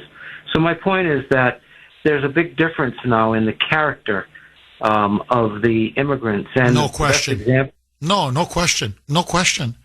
The Somalis are, to me, Exhibit A, what you see in Minnesota. I could go on and on. You mentioned the Portuguese. They're phenomenal immigrants. Phenomenal. Like many other previous immigrants. No, the quality of the immigrants, the character of the immigrants. 617-266-6868 is the number. Okay, my friends. The best way to listen to the Kuhner Report is on the iHeartRadio app. And now we're launching something brand new. Kuhner's Talk Back Tit for Tat. Just look for the red microphone in the upper right corner of the app. Leave a message for me, for Sandy, for Mike. Agree, disagree, respond, react. Anything goes. Leave your talkbacks anytime during the week. And every Monday, as we did just this Monday, 4 days ago, every Monday in the final segment, we'll play the best ones on the air. So download the iHeart app, hit that red mic, and join Kuhner's Talkback, Tit for Tat. All right, my friends, just super, super quick. One of the points that I think is not being emphasized enough is that birthright citizenship, it dilutes American citizenship. It cheapens American citizenship. It reduces it to almost nothing. I mean, think about it. To me, one of the greatest honors ever is to be a citizen of the United States, because you've won the lottery of life. You live in the greatest constitutional republic that has ever existed on God's earth. You have the freedoms, the rights, the opportunities that are almost unimaginable in most places around the world. And yes, we have a legal immigration system. And of course, legal immigration has worked for our country very well, going back centuries. But that's the point. It's legal. And there's a process and a way to do it. And it used to be done that you came here to contribute, to assimilate, to be an American, and to make America a better place, with everybody, making their small contributions. Now, think about what they've done to our citizenship. Think about what this does. All it takes is for you to get an airplane ticket and maybe a motel, not even a hotel. And all you got to do is fly in 2 days before the baby's supposed to be born. And the baby comes out and suddenly that baby's an American citizen. That's it. That's all it takes. That's what it takes. And now you get a passport. You're a citizen for life. You're entitled to all the benefits, all the freedoms, all the privileges. And then when you turn 18, you become an adult. Not only can you vote, here's the kicker. You can sponsor your entire family from whatever, say, I don't know, you come from Turkey or Russia or whatever. So now you can sponsor the whole village. The parents, the uncles, the aunts, the cousins, you name it. Everybody now gets to come. And by the way, they all then get to stay on welfare, draining the taxpayer, bleeding us white. And what if you're coming now from a mortal enemy, let's say a mortal adversary like Communist China, or from one of these Islamic countries around the world? How do you stop them now? You can't. They're citizens. They have access to everything. They have the right to everything. Or, to me, even more insulting than that, as insulting as this is, I break into the country illegally. I just make it across the border. Okay? I don't know. I'm just going to pick a country. I don't know, from Colombia or El Salvador, or well, I don't care where. And you just come in and you get over the border, and a day or two later, you go to a hospital and bang, out comes the baby. And now the baby is an American citizen on the spot.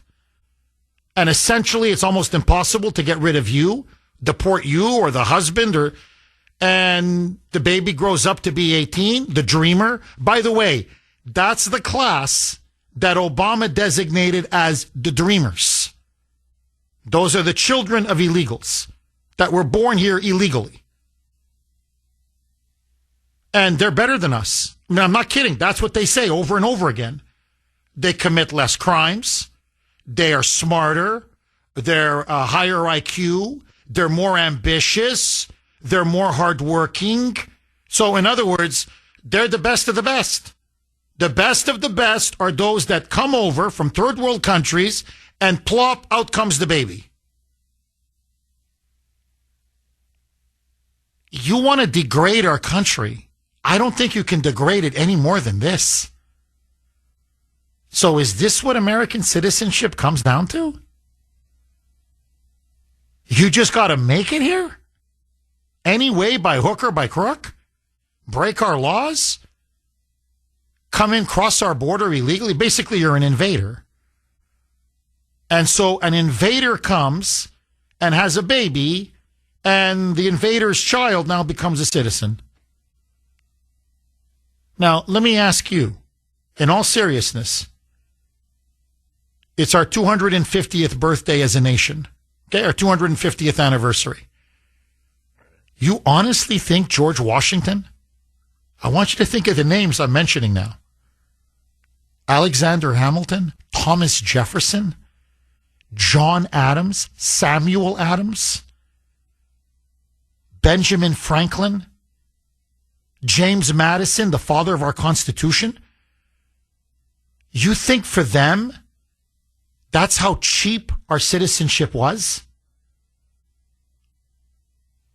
They're rolling in their graves. We fought a revolution and gave you independence, as Benjamin Franklin famously said after the Treaty of Paris was signed, when the war was won. And a reporter asked him, "What have you achieved, sir?" And he said, "A republic, if you can keep it." And this is what it takes now to be a member of our republic? It's not even a plane ticket. At least a plane ticket's whatever, $1,000 or $800 or whatever it costs. Whatever, a motel now is what, $100 a night, whatever it is? No, it's not even that. You just crawl over the border. That's it. It's yours. You just illegally cross 2 feet in, and that's it. The baby comes out, and there you go. There's your citizenship. No self-respecting people would ever allow birth tourism or birthright citizenship. And that's why the entire world, outside of a couple countries, and us primarily, that's why it's illegal and it's banned. And so I guess the question I have for everybody, and I'm being very serious, what's happened to our pride? What's happened to our dignity? What's happened to our self-respect? I'm sorry, it's like a form of self-abasement. That's what's happening. You know, they're not just flooding the country with third world illegals, demographic warfare to destroy us. They're really almost in the process humiliating us. The migrants replace the citizens. The migrants have more rights than Americans. And the Supreme Court, they're laughing and smiling, and now they're going to rubber stamp one of the most destructive policies you could ever devise. 617-266-6868 is the number. Eddie in Quincy. Thanks for holding, Eddie, and welcome. Hi, Jeff. Good morning. Hi, Eddie. I don't know, about an hour and a half ago, you mentioned the 2 senators who pushed this through back in the 1860s. Yes, Senator Turnbull and Senator Bingham. One was a senator from Illinois. The other one was a senator from Ohio. Both Republican senators. How many times over the years of watching the Supreme Court, here in the Supreme Court, have we heard, well, what did they mean at the time? We're trying to understand it so we can go forward here. Well, these 2 senators told them what they were doing. They told them what the bill was about, and now they're about to ignore it. Deliberately. Just take it upon themselves. Amy Coney Barrett, what kind of a grade would she give her students at Notre Dame if they come up with these stupid arguments? I'm sorry, if you can't do the job and you feel your family's threatened, you got to resign. I don't know. I just don't understand this. And Ketanji Brown, she should just resign too. She should use stupidity as a reason. What an argument. Eddie, I'm going to be brutally honest with you, like I'm in the confessional, okay? I think we need an IQ test. We never had one before for the Supreme Court because, look, generally the people that are chosen are whether you agree or disagree, these are highly intelligent, highly educated people, highly capable people. Now, you may disagree with decisions, but you go, well, it's a smart person. There's no question. And well-versed in the law, and has a real good understanding of the Constitution. I wouldn't have it interpreted that way. I would have interpreted it the other way. But, you're looking at high-quality individuals. Not so much now. The Ketanji Brown Jackson, to me, is Exhibit A. Sonia Sotomayor, very close. Elena Kagan, another one. Chief Justice John Roberts, I'm not impressed with him. I'm just saying as a jurist, I'm not impressed with him. And what Amy Coney Barrett, look, I'm telling you, she's naturally very high IQ. I've seen her lectures on YouTube. That's why I was such a big champion of hers. You got to see when she was a professor at Notre Dame. Wow. This is a different woman. I don't recognize this woman. And so I think it's time to have an IQ test, a basic IQ test. And if we have a basic IQ test, I don't know, and you get a number, whatever it is, 120, 130 IQ, whatever it is. In other words, you want somebody of good intelligence. Doesn't have to be a genius, but of good, solid intelligence. Otherwise, no IQ test, you don't pass, you don't become a justice. Because this is unbelievable. I mean, the stuff that's coming out of their mouth is literally, when Ketanji Brown Jackson said what she said, that if I went to Japan as a tourist and stole someone's wallet, I would then have the right to stay in Japan for the rest of my life. And if I had a child there, that child should be given automatic citizenship. You should have seen John Sauer, according to the description of people in the room. John Sauer's jaw almost dropped to the floor. You know when someone says to you, a person in authority says something mind-boggling, it's so stupid, it's mind-boggling. And you're just shocked that this would come out of someone with that kind of authority's mouth. He looks stunned. Like, it's like, what? What? Like almost shaking his head, like, what?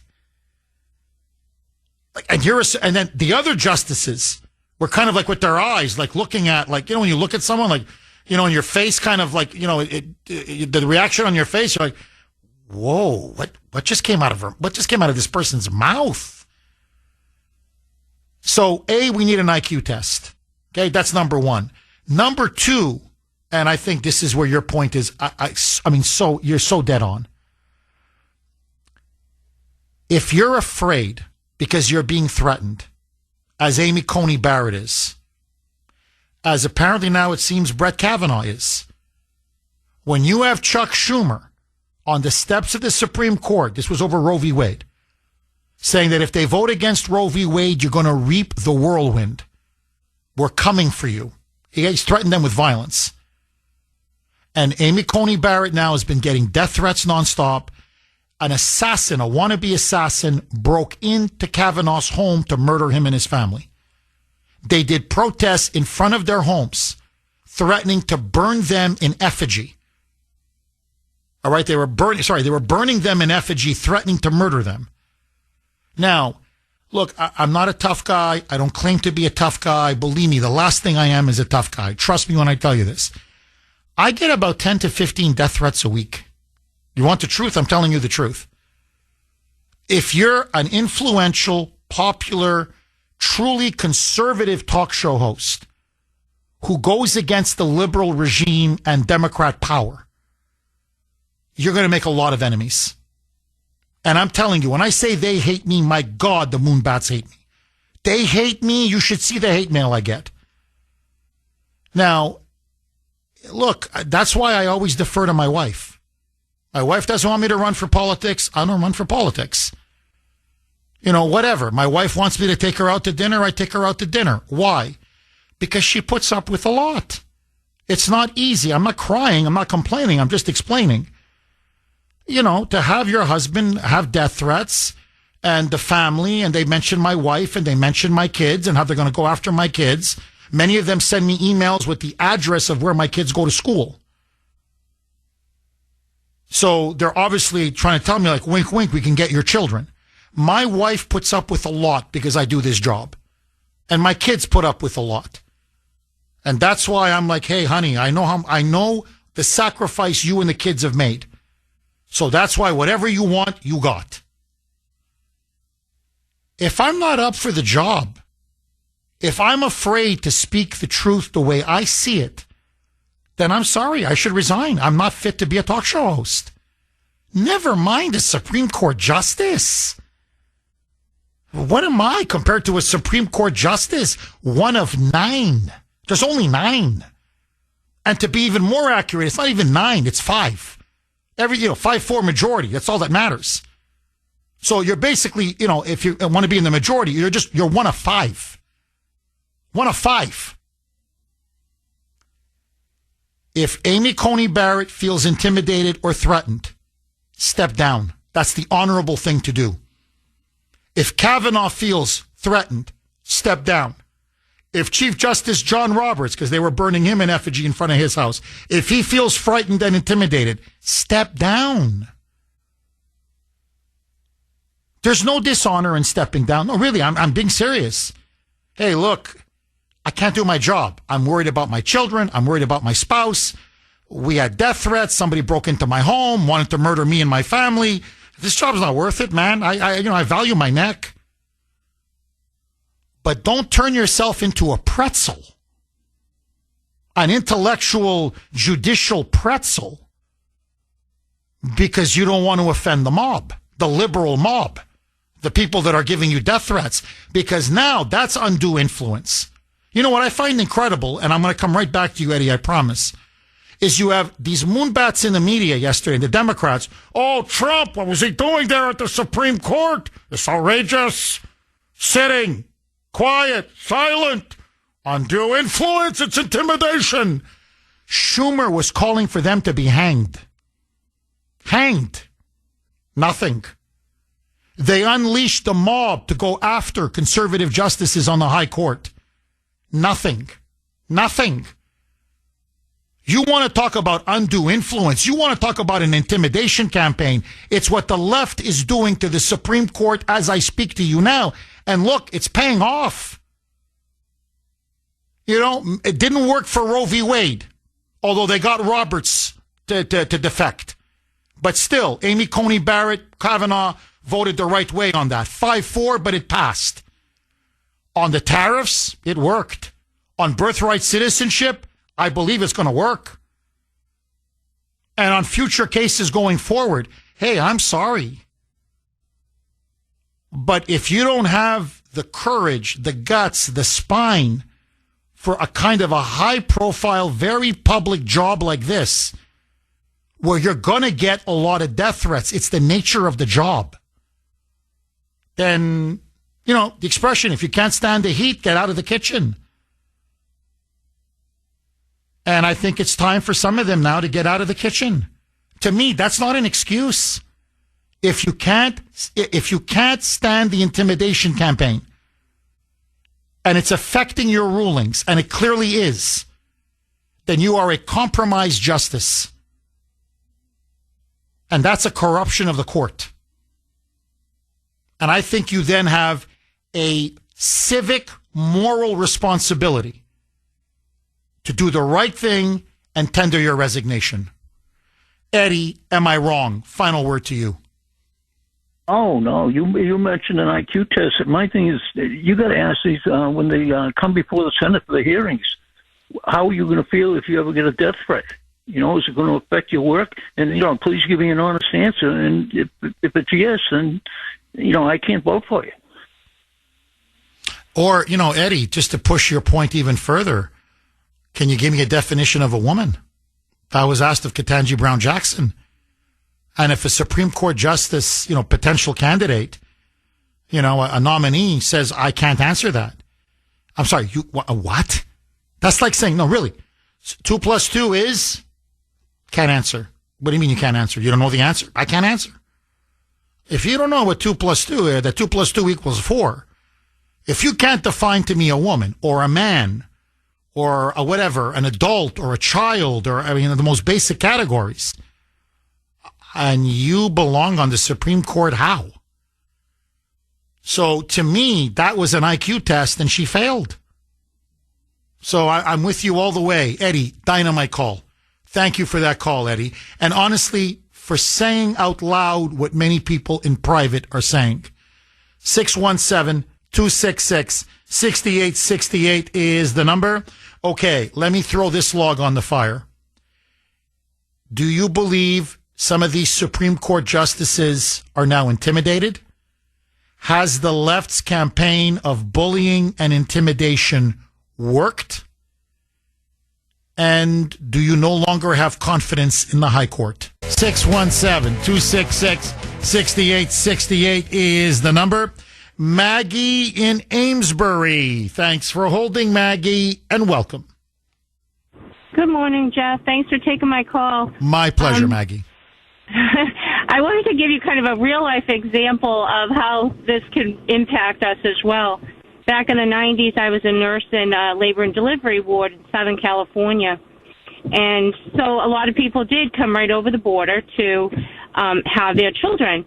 But the other impact, too, is when they just walk over into the hospital to have their children, we don't have most of them didn't have prenatal care. There were all kinds of complications. Now, I didn't blame them. They're people. They're desperate. It's our own country's fault for not enforcing our Constitution and the law.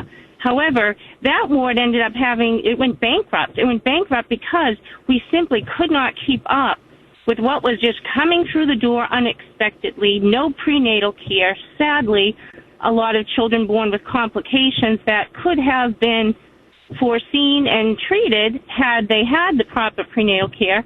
But then once they're in their country, I mean, you know what happened to California.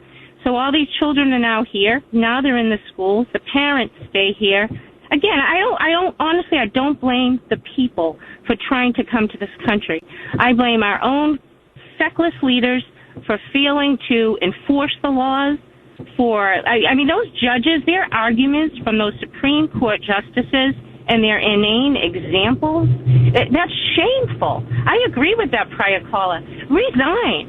If you're too afraid for that position, then resign. I'm sorry.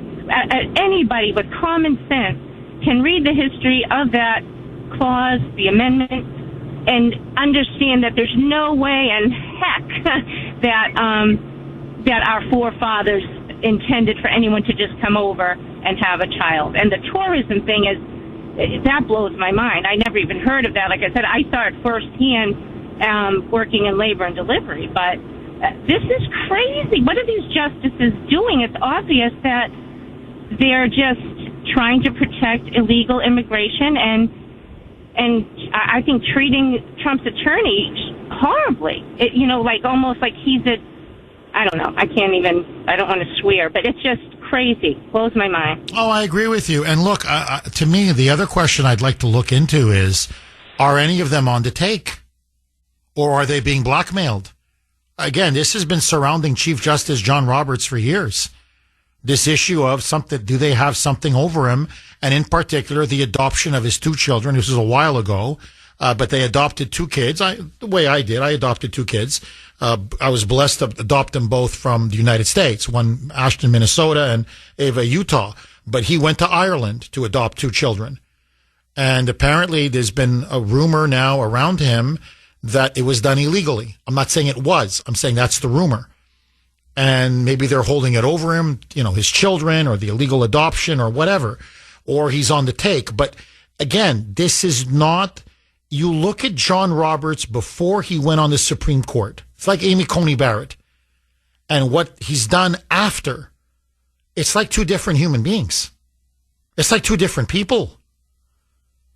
And so either they're being threatened. Well, Amy Coney Barrett's definitely being threatened. Or, like Roberts, he's being blackmailed or he's on the take. But I think this deserves an investigation. But again, where's Pam Bondi? Where are the Republicans? I could do this show 4 hours every day. Where's Pam Bondi? Where are the Republicans? Because I never see anything from them. But no, Maggie, look, I'm with you. And it's extremely expensive. It's bankrupting hospitals. It's bankrupting healthcare clinics. These illegals stay, their parents stay, their children stay, and you're completely right. It is extremely expensive. And look, with all the fraud that is now coming out, the welfare fraud, we could balance our budget. We could balance our budget just by dealing with the fraud, waste, and abuse. We're looking at trillions of dollars in fraud. I mean, after a while, no country can sustain this. Maggie, thank you very much for that call. So forget the fact that it's immoral, it's illegal, it's unconstitutional. It's financially unsustainable. And again, that's why 99.9% of the countries in the world don't have either birth tourism or birthright citizenship. Richard in New Hampshire. Thanks for holding, Richard, and welcome. Good morning, Jeff. Thank you for taking my call. My pleasure, Richard. I love it. I love it all the time. Thank you, Richard. I'm always telling anyway. I wanted to. I have a different perspective, a slightly different perspective, and it's. I don't think it's a slam dunk that people think it. That we all think it might be, or that we're all fearful that it will be. I think that a lot of those justices came to that hearing yesterday, presentation yesterday, and they had presuppositions already built in, and so I think they got what they received yesterday. Besides an argument from the Solicitor General, was they got an education, and it's 2.5 to 3 months between yesterday and when they will be making a decision. They don't live in they don't live in a closet. They're going to be. Richard, I'm dying to hear what you're going to say. 617-266-6868. Let's go right back to Richard in New Hampshire. He was making an absolutely fascinating point, saying, Jeff, I don't think it's a slam dunk that the Supreme Court will rule against Trump on the birthright citizenship issue. The Solicitor General, John Sauer, did a very good job yesterday, in some sense almost educating the Supreme Court justices. And furthermore, it's going to take a couple months before they actually make their official ruling. And as Richard was pointing out, they don't live in a bubble. And they're going to be reading. They read newspapers. They read magazines. They watch, Fox or whatever. They watch cable news. They listen to talk radio. And many of them now are going to maybe slowly be persuaded by the truth, by the facts, by the evidence. Richard, please pick up where you left off. You gave me, you presented all of my thoughts. I think when you look at the lineup, like a baseball team lineup, I don't. If I was a betting man, and I am a lot of the time, I'd bet Alito's he's already in the camp. I think that Thomas is not going to vote for continuing what's been going on. So there's two, and I think Kavanaugh also probably will be. So you've got three. You need two more. I think I don't know about Robert, but in any case, what I'm saying is I don't think it's going to be a 9-0, which if you're listening to the wrap up on yesterday, they're intimating that, oh boy. But I do think they did get an education. I do think that they for them to sit there and say, well, gee whiz, I had no idea. Are you sure of that? They weren't going to do that. They've got a decorum and an image that they want to project, and they came in with that image already in mind about their attitude about it, and all of a sudden, I think they got a wake up call, and that's where my mind is at. Jeff, can I make one other,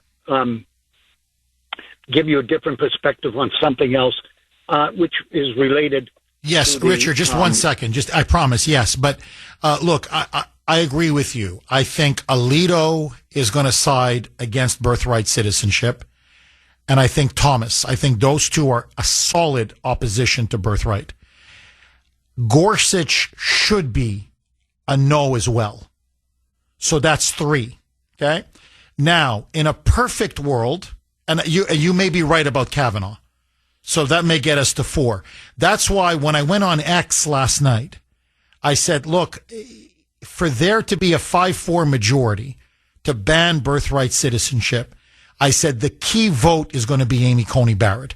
Now, ideally, it should be 6-3. I mean, the liberals are never going to vote to ban birthright citizenship. So Sotomayor is out, Kagan is out, and of course, Ketanji Brown Jackson, she's in Japan. Okay, according to her, you can steal stuff in Japan and even get birthright citizenship there. So forget it. They're all out. They're out in left field. It should be 6-3. Roberts is going to side with the liberals. We know that. So I'm hoping for a 5-4 majority. My fear, Richard, is I don't see Amy Coney Barrett having the guts to stand up to the liberal mob. Now, you may be right. I'm praying to God that you're right, as I like to say, from your lips to God's ears. And maybe she'll surprise us. But I would be shocked. So, but I do agree with you. The way they were talking yesterday, this is going to be 9-0, 8-1. I'm like, no. It's minimum. There's going to be 2 Supreme Court justices that are going to side with Trump, Alito and Clarence Thomas, and most likely 3 and maybe even 4. The wild card is going to be Amy Coney Barrett. So we'll see. We'll see. If she's a woman of intellectual integrity, because I'm telling you, I know she's not a stupid woman. Trust me, the last thing she is stupid. She's very high IQ. If she does her homework and actually listened to Sauer present his almost irrefutable case, she should be siding with Trump. So we'll see. You may be right. Really. Look, anything can happen, and my fingers are crossed. Richard, please make your other point. Go ahead. Jeff, and no, it's related to our involvement, our expedition into excursion into Iran. I never hear anybody talking about it, and I'm surprised at it. I think one of the main reasons we did what we did was not only to protect ourselves from Iran, but to make sure that other countries in that area didn't do what they probably very likely would do, which is to equalize their situation with Iran. They'd be all going after the bomb themselves. That would become an atomic bomb gun shop. And to have 8 or 9 or 10 countries all having nuclear weapons, 1 or 2 of them is going to go off. I think that is the biggest danger of all, is that it would have spread. Well, it would. You're right. It would have led to a regional nuclear arms race. And, the Turks have told us. Turkey said, Iran goes nuclear, we go nuclear. Saudi Arabia has told us explicitly. They go, look, we're not going to, I'm not going to lie to you. If the mullahs get the bomb, we're going to get the bomb. We got no choice. Egypt said the exact same thing. They told Trump, they told the world, hey, they get the bomb, we get the bomb. So you're right. It would trigger a massive regional nuclear arms race and nuclear proliferation. And look, the danger there is not so much that the Saudis would use the bomb or the Egyptian government would use the bomb.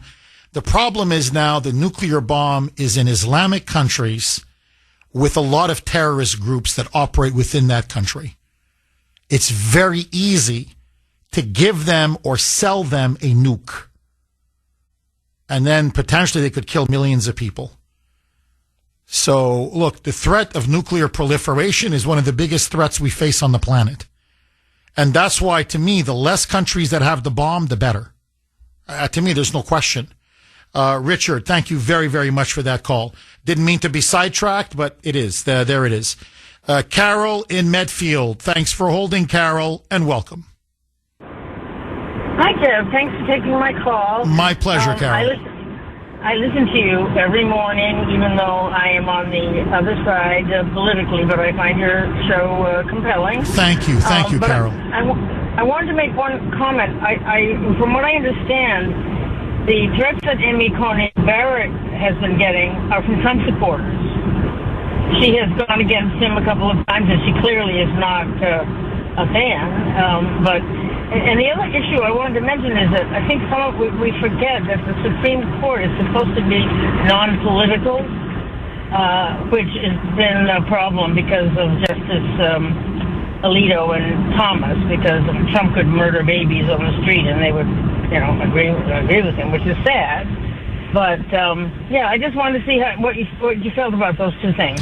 Well, Carol, number one, and I'm not saying this to stroke your ego, I don't think you realize just how refreshing it is to have a liberal listener of the show call in and be so smart, coherent, intelligent, reasonable, because, I got Bill in Sudbury and Chris in Gloucester.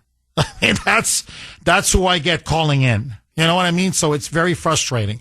So I can't tell you how nice and refreshing it is. On your Amy Coney Barrett point, I think you're half right. Yes. A lot of the threats that she's getting, no question, are from Trump supporters. That is true. It's despicable. It's deplorable. But to be fair, and she said this, a lot of it also came from her decision on Roe v. Wade. And that was not coming from Trump supporters. That came from feminists, liberals, Democrats who were very upset, very angry at her and at Kavanaugh in particular for the way they ruled on that. So it's both groups that are targeting Amy Coney Barrett. My only point is this, and you're right about some on MAGA. There's no question about that. But my only point is, if that scares you, if that frightens you, if that intimidates you, then you should step down. I'm just, and look, to me, Roe v. Wade was everything. I mean, I know you're going to disagree with me on this, but, I'm very pro-life, and my whole life was, I look forward to the day that Roe would fall. So Amy Coney Barrett, ruled my way on that key issue. So I have a lot of respect for Amy Coney Barrett. Hell, I lobbied for her. I mean, lobbied on the air. I don't mean I called up Trump personally, but I lobbied for her to be on the Supreme Court because I watched her at Notre Dame, and there's no question she has a first-rate mind. 617-266-6868 is the number. Okay, just very quick because I want to go right back to the phone lines. But I know I'm going to forget about this tomorrow. So I got to get this off my chest. The boss, Bruce Springsteen. Now, what have I been telling you about this guy? He's a washed-up, anti-Trump left-wing loser. He's also a world-class hypocrite. I want you to listen to this. So apparently his shtick is he hates capitalism. Okay, he loves socialism. He's a socialist. Oh, my God, he can't stop going on. It's for the little guy. He's all for socialism. The ticket prices for his concerts are so astronomically high that even his diehard Moonbat followers are saying, we can't afford this. Nobody can afford this. So he's doing this tour around the country. He's now going to be coming to Boston. Okay, listen to this. Now, by the way, and the ticket prices are the same in every other city. So it's not just unique to Boston. Listen to this, Mr. I hate capitalism. I'm a socialist. Tickets on the floor, just the first floor, the actual floor of where the concert's going to be held. One ticket, $1,436. Another area, $1,529. Another area, $1,879. And then if you start going up just a little bit higher, $1,393. Ooh, look at this one. You want a deal? $968 for a single freaking ticket. Now, if you go to the bleachers, like way up in the nosebleeds, $785, $792, $636, $680, $800, $698. Now, there is one place way up. I'm talking you can't get higher. I mean, the blood is just going to be coming out of your nose the whole concert, but let that go. You're so way up, but you're behind him. In other words, you can't see him. You're behind the stage. So I don't know what's the point of going. I mean, I guess you hear him, and who wants to hear that voice? Ugh, that screechy, scratchy, the vocal cords are gone, I mean, anyway, streets of Minnesota. Anyway, 329, 321. That's the lowest. 321 and you're way up.